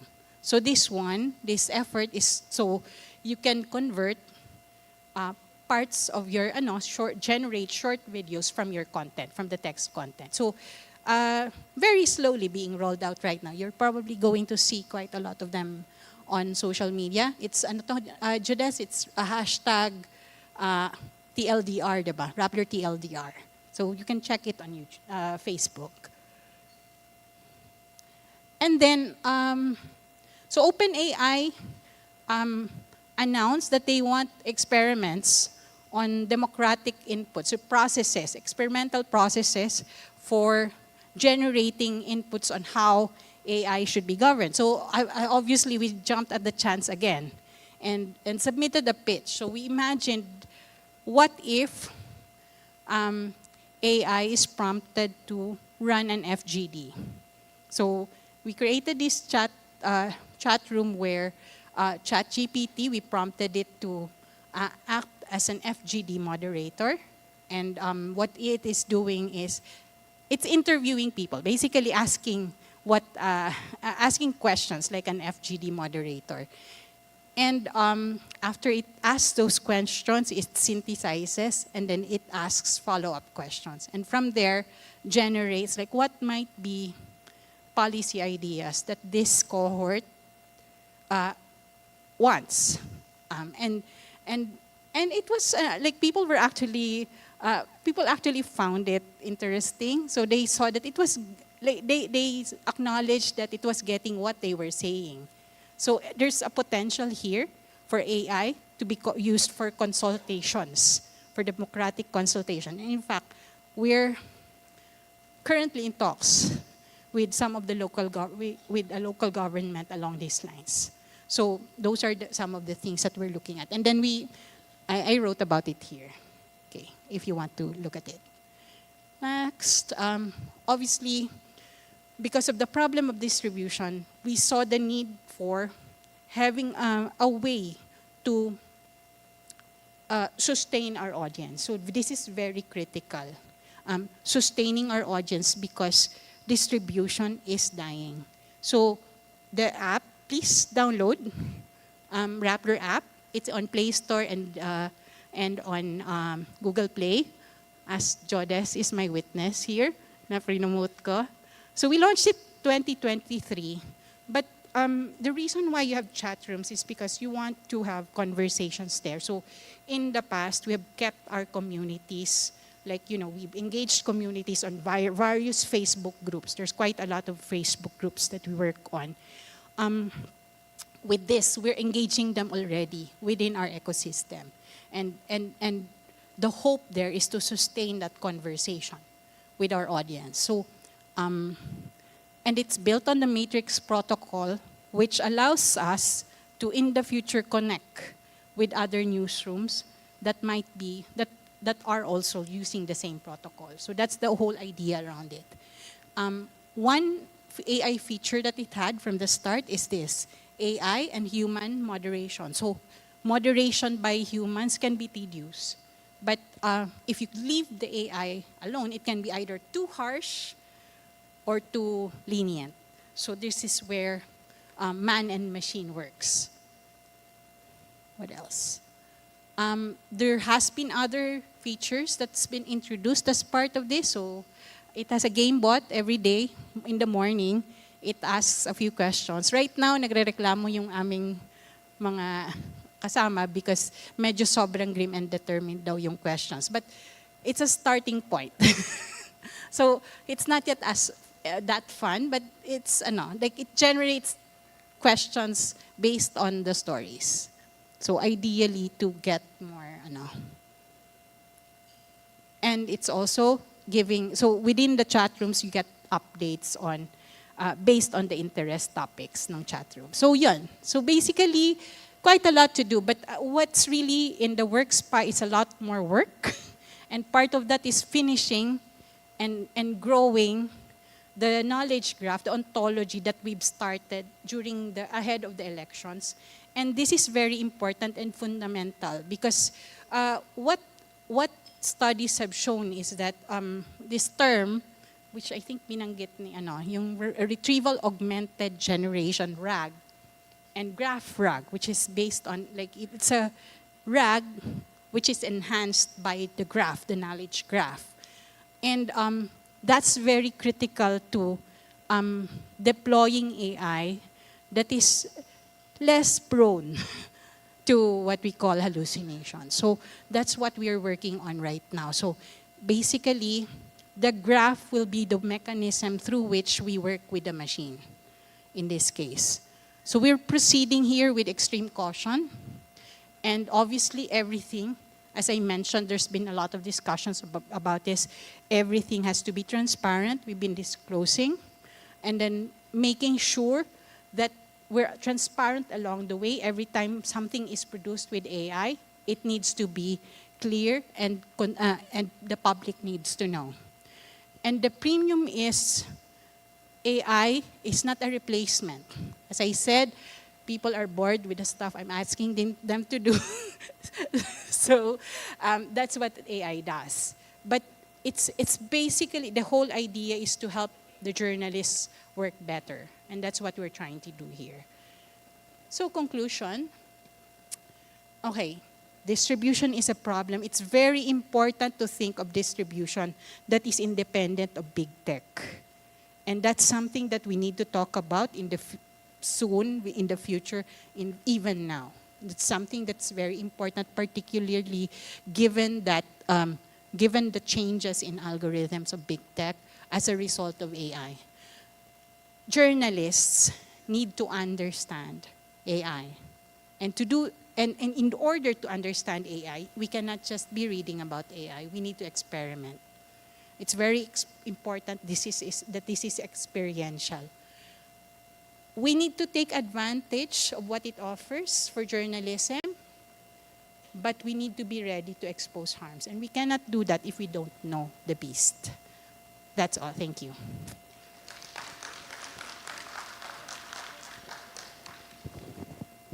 Thank you very much. That's a lot to take in.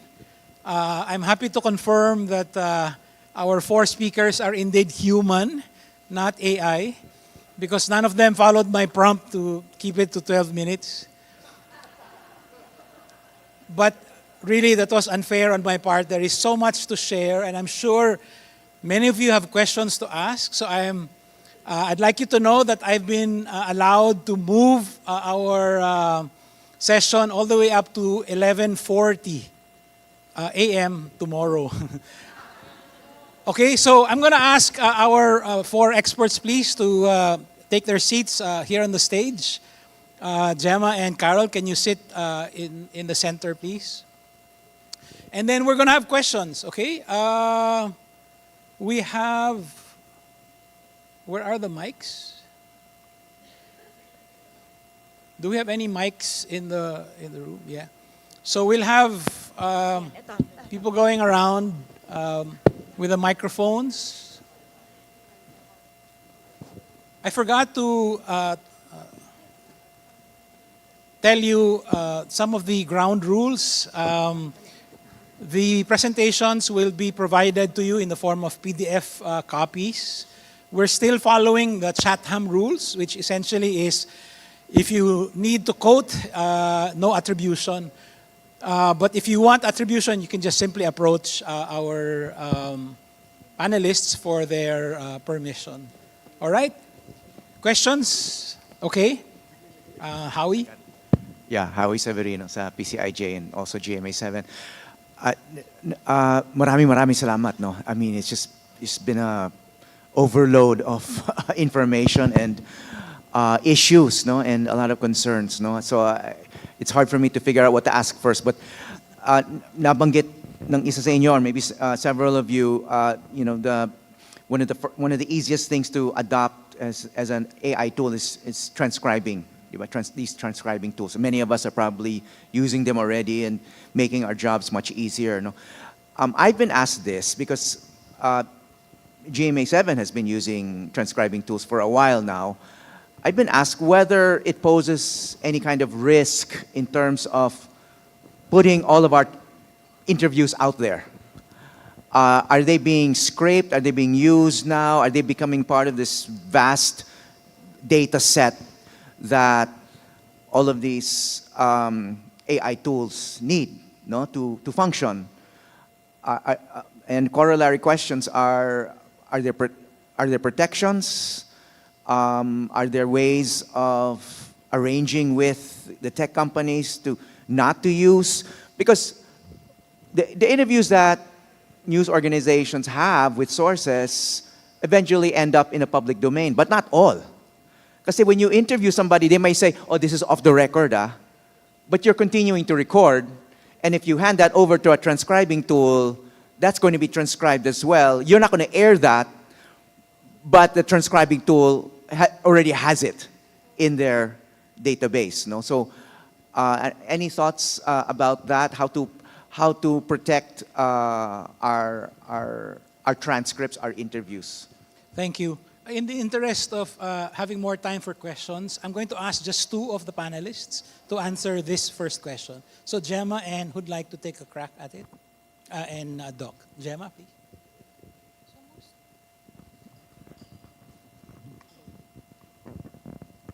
So there are tools that allow you to like exclude your data. Like I think OpenAI, for instance, for some things, it does allow you to take something so that you're not supposed to put the data. They're not supposed to save your data in their systems. But I don't think we have guarantees there. I mean, and that's a problem. That's the problem because they're using it for they're testing, diba? They're learning from these data. So it's actually a very good question. Thank you. Doc? Yeah, in the early days of ChatGPT, there was this issue with Samsung. I don't know if you remember that. Now, the engineers of Samsung were asking ChatGPT to correct their code, not realizing that the code they were submitting to ChatGPT was actually being outputted by ChatGPT in another set naman. So certainly that's a risk. Anything you send to the internet will get stored in their server. But maybe we draw the line with liability. So if you feel that your data was compromised, you at least have someone to complain to. Unfortunately, it's an ongoing debate. For example, the New York Times is currently suing OpenAI for use of their content. Most of it is public domain, pero it violates their terms of service. Now, we never really agreed that training a model with our content constitutes a fair use of the technology. So it doesn't give us any assurances, but at least you have someone to complain to. And I believe this is another debate with the legal side.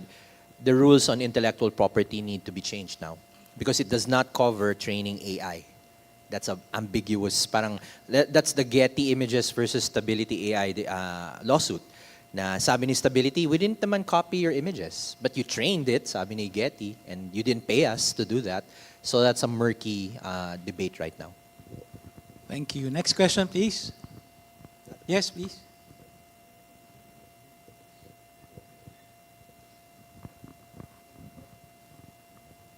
Demto Anda from Palawan. I would just like to pick the minds of our panelists, maybe Doc Ligot and the others. What would you advise for a small community newspaper, for example, that's a very modest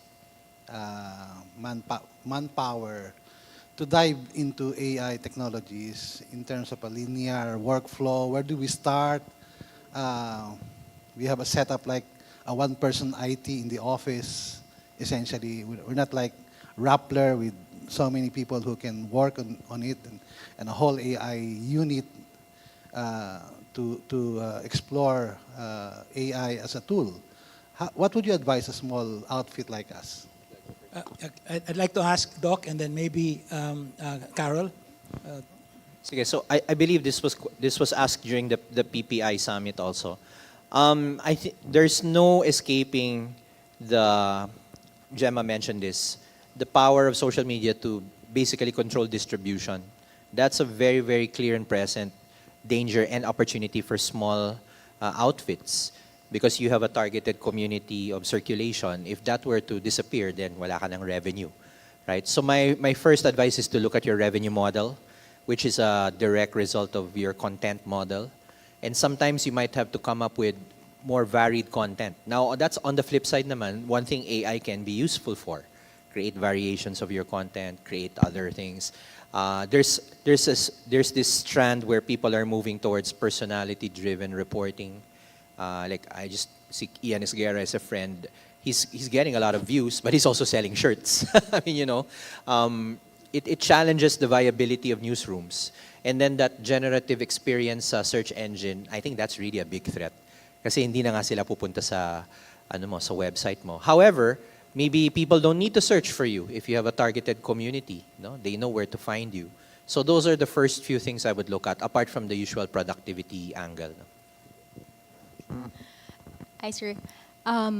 Siguro po parang on the practical side, and this is based again on the study, ang major takeaway ko po, actually a lot of the news outlets that I spoke with, yung newsroom leaders nila, these are small newsrooms also. So, my takeaway is they looked at parang ano yung pain points in terms of, reporting, kung transcribing man yan, or let's say, for example, producing material for social media. So, nahanap nila yung pain points na yon. So, that relieves them of yung time na dapat yun, pwede nilang mas gamitin for, where mas kailangan nilang mag-iisip or more for analysis or para mas makapag-produce sila ng more in-depth reports, for example.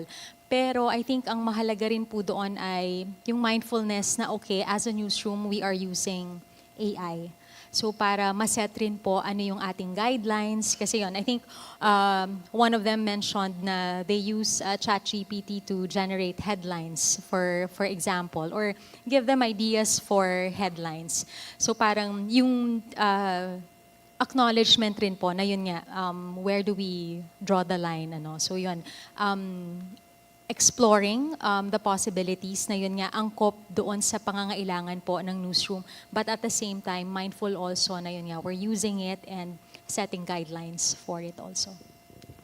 Thank you. And if you have a show, you can use tools like Opus Clips, for instance, to within a matter of minutes generate clips, short clips that you can now feed on social media. No? So there are many of these things. Sorry, the gentleman over there, I can't see very well. Yes, please. Yes. Magandang umaga po. Gian Garma po from the UP Las Bañas College of Developing Communication. I would like to address this question to Ma'am Carol bilang kapwa academic. No? Isa kasi sa mga challenges din natin ngayon sa communication academia ay paano nga ba natin i-a-adapt o aatakihin ng artificial intelligence in our courses. Kasi syempre, ilan po sa mga kasamahan namin sa aming hanay, sa komunikasyong pangkaunlaran, ang isa sa pinakapangamba namin is baka yung mga estudyante, yung ating mga communication and journalism students, ang gawin na lang, lahat ng outputs nila, idaan na lang sa AI. So, baka hindi na sila marunong magsulat, hindi na sila marunong mag-analyze, mag-crunch na yung data.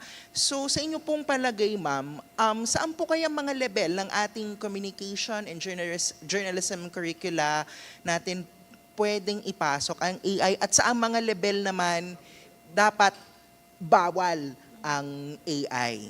Is it, halimbawa, sa fundamental courses po ba, yung mga first year, second year courses, wag muna. Pero as they go higher at mas complex yung mga kailangan nilang gawin, should we allow it? Ano po ang inyong palagay? Thank you, Carol, po. I'd also like to ask the other academic, Professor Christian, to also join the conversation. Carol, please. Hi, sir. Thank you for the question. Yan ay obviously pinag-uusapan po natin yan in the academe. Sa akin po personally, when we in the classroom, so while we talk about using AI sa atin po sa profession, especially because sa akin po I teach investigative reporting, hindi ko po ina-encourage pag pinag-uusapan yung AI in journalism. This is something that I encourage more for professional journalists, primarily because nabanggit niyo po yun very mindful po ako doon sa shortcuts. So think of it this way, when you write an academic paper, di po ba pag nagsulat tayo ng review of related literature, babasahin mo yun lahat, ikaw magsisynthesize sa'yo. If you use ChatGPT or any AI tool, ang dali niya kasi na-compile niya na yung publicly available na material. So I think ang laking bagay nung nalagpasan mo yon, na nag-shortcut ka. So for me yun po, parang pag pinag-uusapan po yung AI, mas siguro po yun, yung konteksto ng professional journalist na nagtatrabaho na mas aware po tayo doon sa maaring risks or maaring hindi ma-capture din ng AI. But obviously, this is something na hindi naman po natin mapipigilan yung ating mga estudyante. Pero yun po yung what I try to highlight also, yung shortcut, very dangerous po yun, especially in the context of journalism kasi ang dami mong hindi mo maintindihan yung nuances, for example, of a lot of issues. Yeah, so actually, ang education sector yung isa sa mga medyo na-disrupt ng generative AI in particular. Kaya actually, mga 1 year na madaming discussions on AI in education actually. Now, actually, gusto ko lang dagdagan yung sinabi ni Ma'am Carol na sa ChatGPT, pwede mong pagawa ng review of related literature, pero karamihan doon mali yung mga sources, invento. Okay? Now, personally, so nagtuturo ako, actually kahapon lang, nagbawa ko ng exam. So, ang exam ko is coding. Ang code, madaling makapagawa yan sa ChatGPT sa mga LLM. So, ang ginagawa ko is, yung paggawa ko ng problem, designed na kulang ng context, na kapag kinapi-paste mo lang siya doon, for example, sa ChatGPT, di bibigay sa'yo yung sagot. At alam niyo ng mga students ko. So, may mga paraan naman para i-work around yung mga ganung issue. Thank you. Yes, sir? Magandang umaga po. I'm Mr. Henry Maceda from PBN Broadcasting Network, a broadcast journalist. Ma'am, pwede bang mabigyan niyo kami ng tip on how to use AIs on radio and radio broadcasting? Although I see a possibilities in using out of it, but I also see a problem in the future. Kasi doon po sa mga speeches ninyo, mga PowerPoint ninyo, na-manipulate yung boses, yung mukha. How about in radio? Can be easily manipulated. And that voices can be used to malign somebody on air, no? Probably in the future, or maybe today. So, what are the tips that you could give us as a broadcast journalist for us to be able to check, especially the accuracy of our sources, or maybe the broadcast being aired by some radio stations? Thank you po. So, yun yung problema.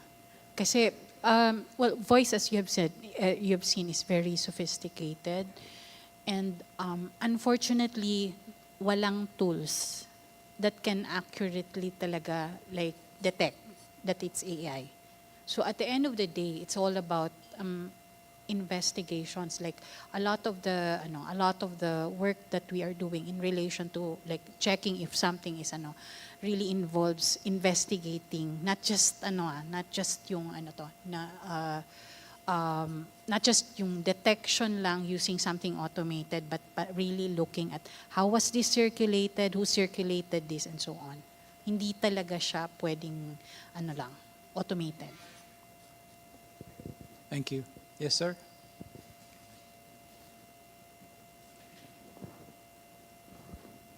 Good morning po sa lahat. No? I'm Raymond Lintag, DXNO 97.5 from Basilan, Mindanao.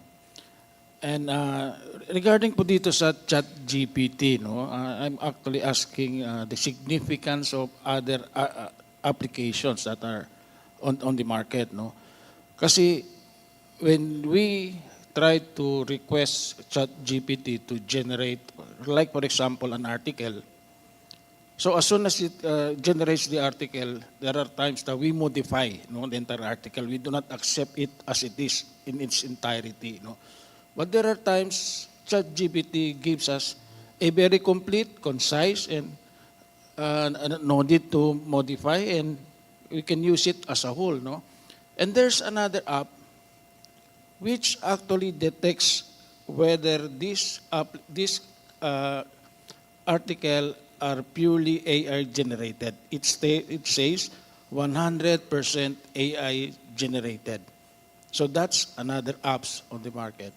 In order to overcome that detection, there is this another application which humanize the AI generated article. No? So we start from a human, and then AI generated, and it was detected to be AI generated, and we go back again to humanize it. So we see it the same as somebody created a virus, and then that somebody is the one creating the antivirus. No? So we have the AI, which is ChatGPT, and we have that detector, and that same person maybe are the one trying to say, okay, if you want to humanize your article, we have another app. We will humanize it so that it will not pass through detection. So what are the significance of this? No, I mean, these are apps that are available on the application, on the market. No? Thank you. Yes. Doc first, and then Gemma.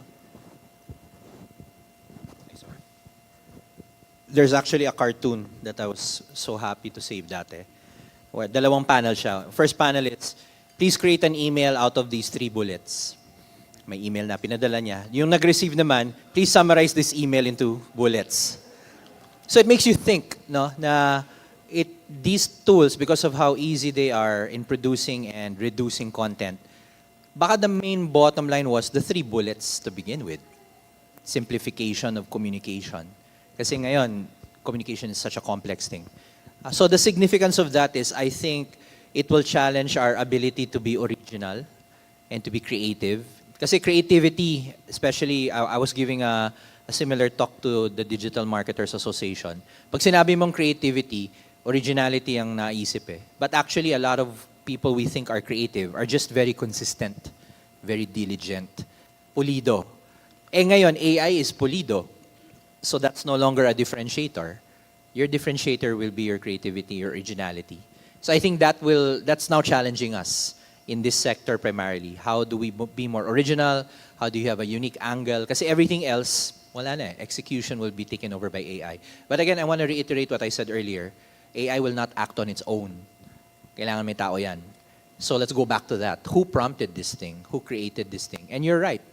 In maybe 8 out of 10 times, napakaganda na ng article. But I think that's also where your integrity comes in. At least be transparent that it was 100% written by ChatGPT. And then, even then, is that an issue to your audience? Baka they don't mind reading an AI-generated article. So case to case. So yun lang. I think that's my thoughts on that.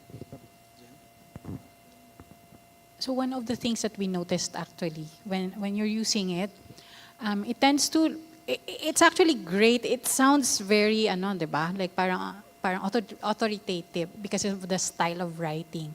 Pero when you look at it, and John has shown some examples, you lose a lot of nuances actually when you're using AI. So for a newsroom, and this is a use case for a newsroom where parang konti lang yung resources, diba? You can look at it as you have a contributor, for instance, who contributed something na medyo nahihirapan ka maintindihan. I mean, that's one thing the AI is good for, like coming up with something out of that thing which would have cost you like 2 hours of work for a human being. But you need to go back to it and look at the details of it. And then that's where you make the corrections, because that hindi magaling sa details yung AI. Thank you. Yes, ma'am?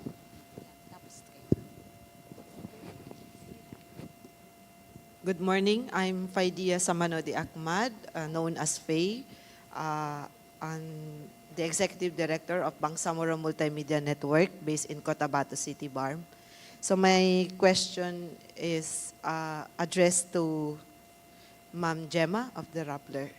Ma'am, I'd like to see AI in a positive means to become a helpful for information and dissemination campaign.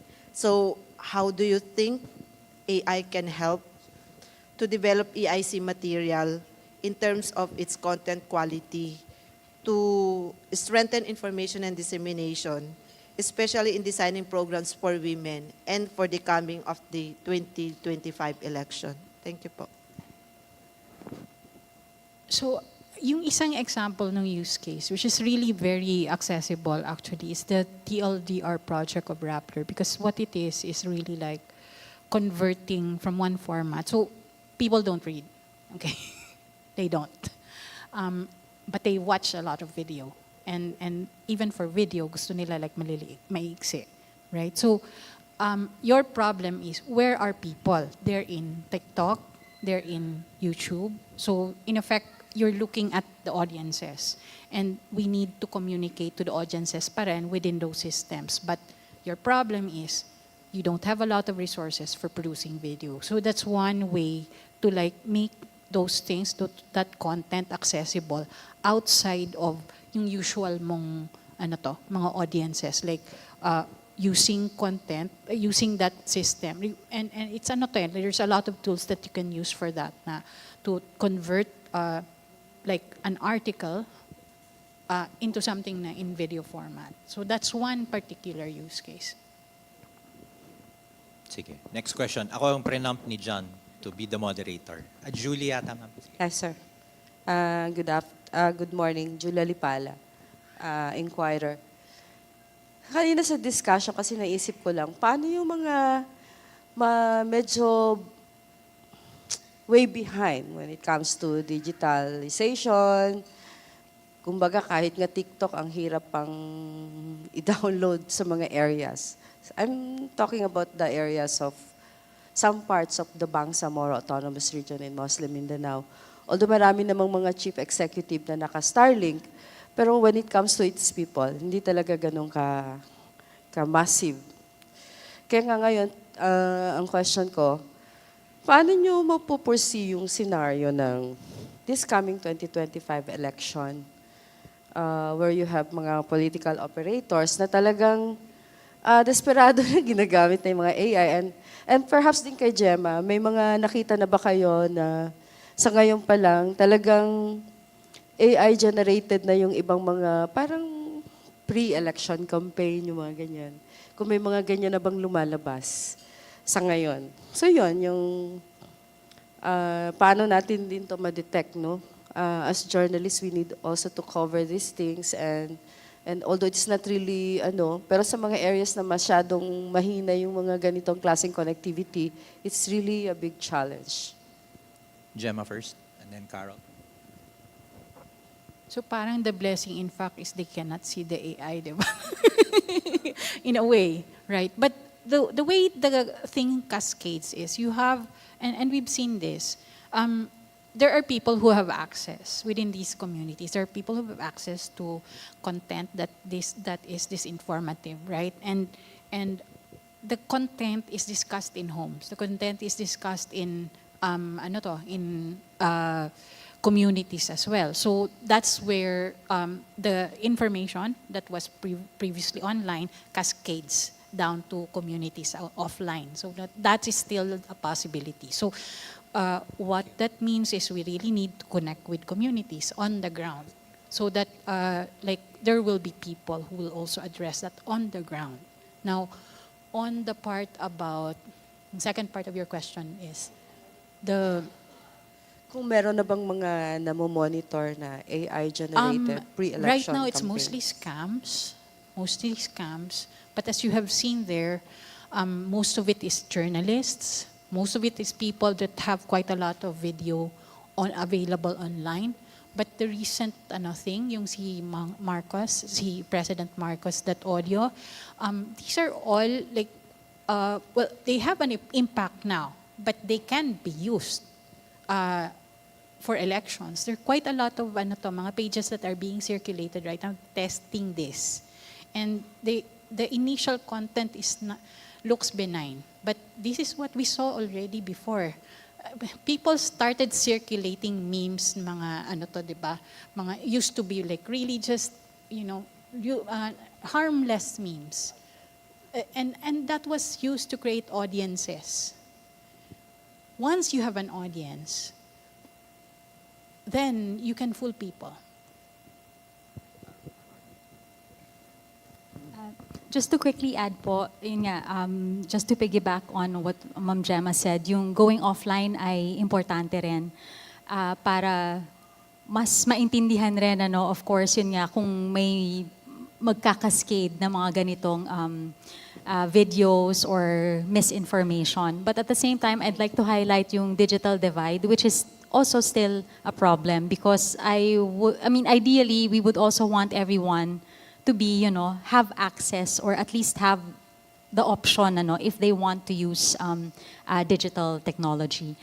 But sa part po ng journalist, siguro rin po ang pwedeng tingnan ay yung pag-report doon sa mga activities na iyon. So apart from, of course, you cover the community also, pero we try to look for avenues on how to investigate yung mga ganitong activities rin po. So I think yun nga, looking at the actors and also the companies, kung saan po makikita yung mga videos or information na ito. Just isang tuldok lang. If you want to understand how social media and AI can possibly affect our next election, just look at the Indonesian elections recently. The front runner, I don't remember kung nanalo siya, was using TikTok as the avenue and then using AI-generated avatars. Tapos napamahal na siya sa mga Gen Z. And apparently this guy was, pretty much a military guy who's known for torture. Anyway, sounds familiar, no? Pero anyway, nanalo ba siya? I think siya yung nanalo, no? So yun, I think that's a textbook case of how madadala yung botante natin. And remember, most of the people who will be voting in the next election, they were not either alive or too young during the Marcos era, so they don't remember. Walang institutional memory, walang country memory. It's only what Wikipedia will tell you and social media. Next question. Yes, please. Good morning po. Ninia May Oliveira from Cebu Daily News Digital. This question po is in relation sa prompt kanina na summarize the State of the Nation address. So, when you are a writer or you're a reporter, then the editors would ask you questions about what you have written for follow-up, for example. And if ever po nakadepende lang sa summary yung reporter sa binigay ng AI, and talking about accuracy, there are still no tools na makakadetect na AI-generated po yan. So, what is our advice po sa mga reporters po, and how do we set limitations in using AI? Yeah, so ideally, so if a reporter just use ChatGPT to get information. Ideally, the editorial process should have flagged that. All right. So ideally, the better use case would be to use that as a starting point of the process, and from there, use that as to get more sources, and be able to prioritize. So I think that's a better way of using ChatGPT and these tools. So and hopefully the editorial process would flag that. Thank you. Okay. Magandang umaga po. Darcy De Galicia po from Southern Tagalog. Very much powerful and sabi nga, let's start to adopt AI as finishing tools. So, very light lang po yung aking question. Kapag po ba ako ay nagsusulat at yung finishing touches, for example, inilagay ko doon sa AI, ang tanong ko po ay who owns the right and of the content? Kasi po parang yung pride ko po ay parang double byline na kami. Kanino po mapupunta yung right sa kanya or yung raw materials ay galing sa akin and ini-apply ko po dun sa AI tools. So, para po ba yung integrity ng pagsusulat ko ay nawala na sa akin? Kakalahati na lang. Tama po ba? Christian and then Doc. Okay, so I think for the copyright, you own the copyright, right? But they could store the data and use that to train. So, then, medyo, dating is parang gumamit ang grammar checker. So, in some ways, kung ganun mo siya ginamit, ikaw pa yung gumawa. So, medyo okay lang din naman sa mga loob mo.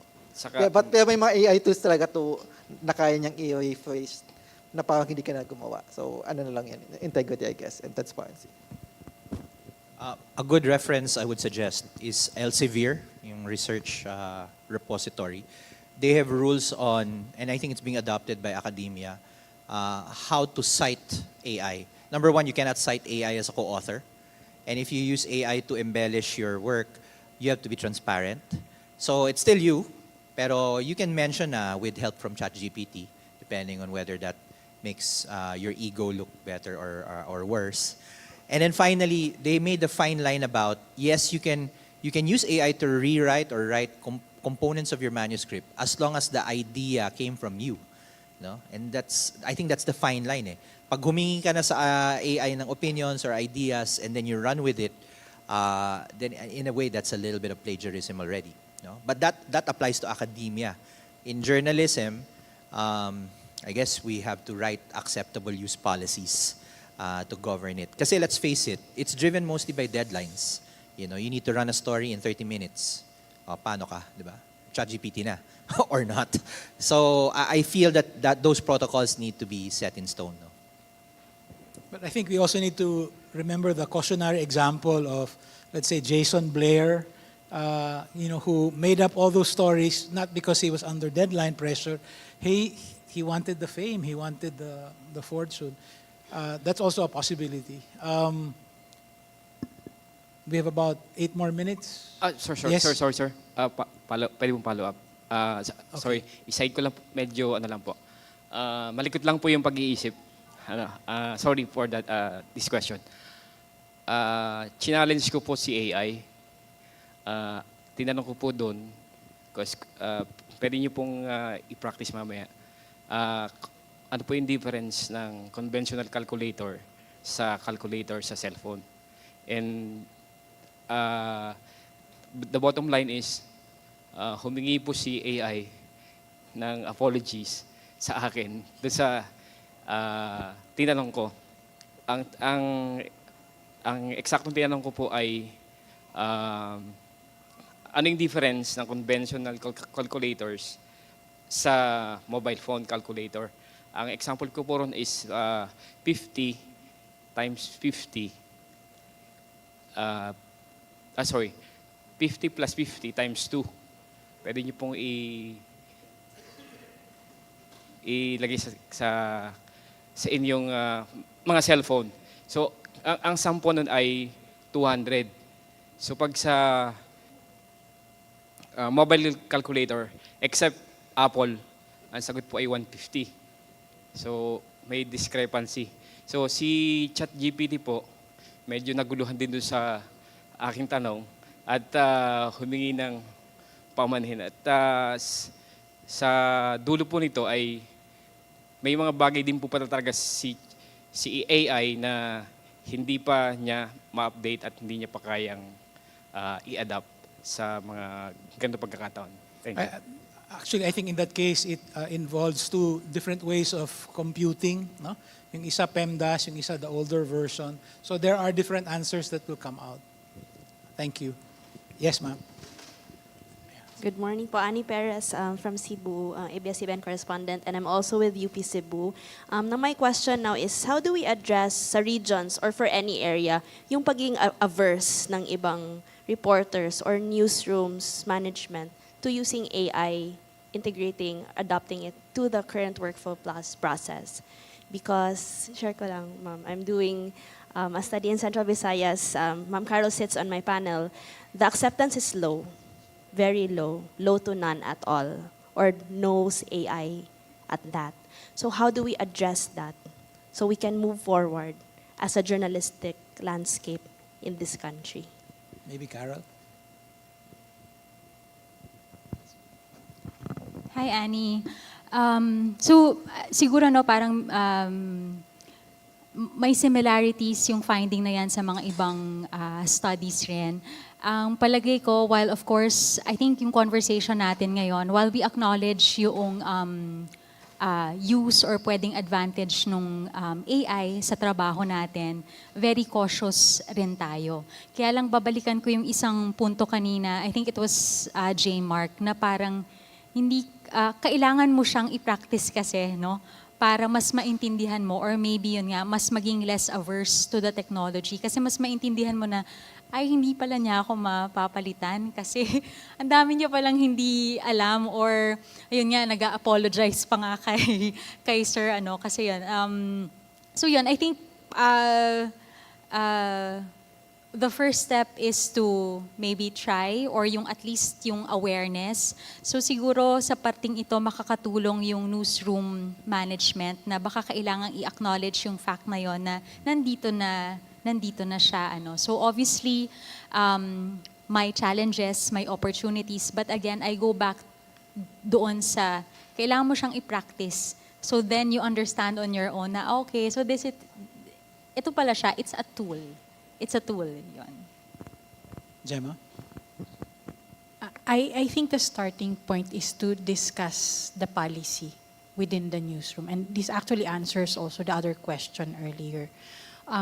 As long as it is clear and like this is discussed between management and the staff, like what is the policy of the newsroom when it comes to AI? Because at the end of the day, what the newsroom needs to acknowledge is this is whatever you publish, copyright mo yon as Christian said, and it is also your liability, potential liability, right?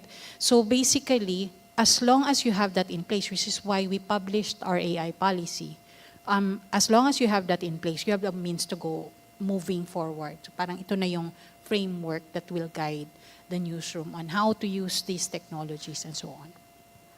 Okay, if you will allow me, let me ask some quick questions and quick answers, please. No?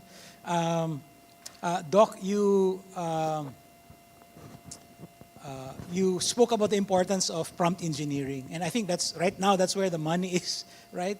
In AI jobs, right? You need to be able to ask the right prompts. My question is, in your scheme, you identified for the newsroom 4 different types of responsibilities: builder, user, planner, trainer. Do they all need to master prompt engineering? So it's primarily for the user. Kasi yung mga builder, they'd probably know it on a more technical level. The planner, only with respect to ano ba yung proseso ninyo that needs to be automated. Pero ang gagawa pa rin yan will be the users. And of course, the trainers need to know how to teach it. Carol, I really found useful that technology adaptation framework that you are using, maybe we can use that to bring in newsrooms on board, right? So in terms of the journey to integration, asan na kaya tayo? Opo, so actually medyo nasa low po talaga yung adoption pa at this point, primarily because yun nga, I think since kasi nung na-launch yung ChatGPT, I think yung conversations po natin ay napunta doon sa either it's techno-solutionism or doomsday scenario naman. Pero siguro po ang mahalaga ay tingnan rin po natin ano ba yung pangangailangan. Kasi for example, there are investigative reports na you might not need AI at all, na specific to AI because maybe it's something that's not data driven.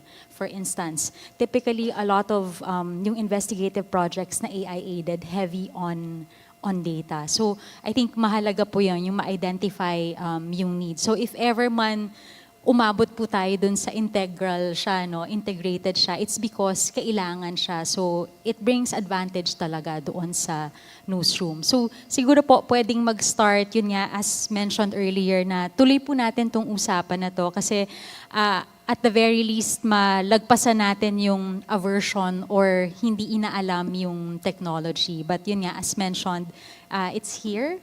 And makapal na po yung literature na it does aid journalism work. So yun, it's up to us to find a way on how to use it para gawin siyang leverage for our reporting. Thank you. Jem, you rightly pointed out that the problem with deepfakes, for instance, and other AI generated pieces of disinformation is also in the circulation. If I may quote you, you said, those who, we have a responsibility to, what's this? Those who generate crap have a responsibility. How are we doing on that? What's the next step as far as circulation is concerned? I think this is where actually this room has a role to play. So as long, very critical kasi that we still understand, not just the technology, the AI technology, but the distribution mechanisms. And at the end of the day kasi, it's about attribution eh. Sinong nagpakalat nito? Because yung taong nagpakalat nun, dun sa kay Philip, siya yung accountable for that. That was impersonation, di ba? That was identity theft. And it is very important that we gather the data related to that. That's the work of the journalists eh. Yung mag-gather ng evidence, di ba? And then interpret the evidence. Basically tracing, parang ano lang to eh, parang follow the money. Ganon. Very important yon because, again, hold those perpetrators accountable. Thank you. And Christian, we're talking about the disruptions created or caused by generative AI, but this is not general AI, right? Artificial general intelligence, that's when they take over. How close or how far are we from general AI? Supposedly several tens or probably more than that years away from now. But every time that you have this disruption, people might think that we're actually closer to it. So let's see. Okay, so Skynet will become self-aware very shortly. Unfortunately, we don't have any more time for questions. Thank you very much. Terrific questions. Thank you also for joining the conversation. Now we are all full-fledged members of the artificial intelligence movement. There's one more session before lunch.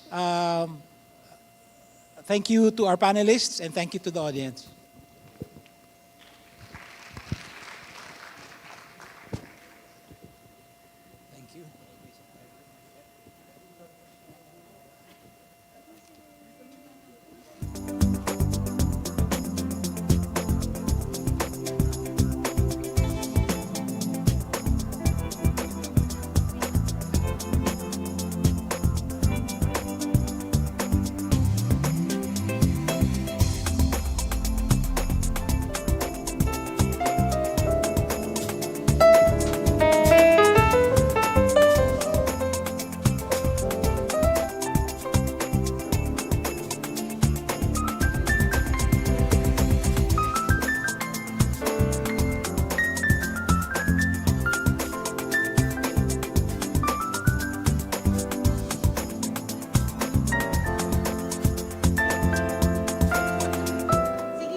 Akala ko taga-buhat lang ako. Ladies first. Okay po. We would like to present this certificate of appreciation first to Miss Carol Ilagan, na miss namin dahil di namin nakikita na maladas unless we go to UP. The PCIJ presents the certificate of appreciation to Carol Ilagan for serving as a resource person during the 3rd National Investigative Journalism Conference held on April 30 to May 2, 2024 at Novotel. Maraming salamat. Ayan. Oo nga, kailangan ko pala ibigay sa'yo. And here's a Binawas namin yan sa sa budget. Next is a certificate of appreciation for Miss Gemma Bagayawa Mendoza. Maraming salamat. Kompleto yan with middle name.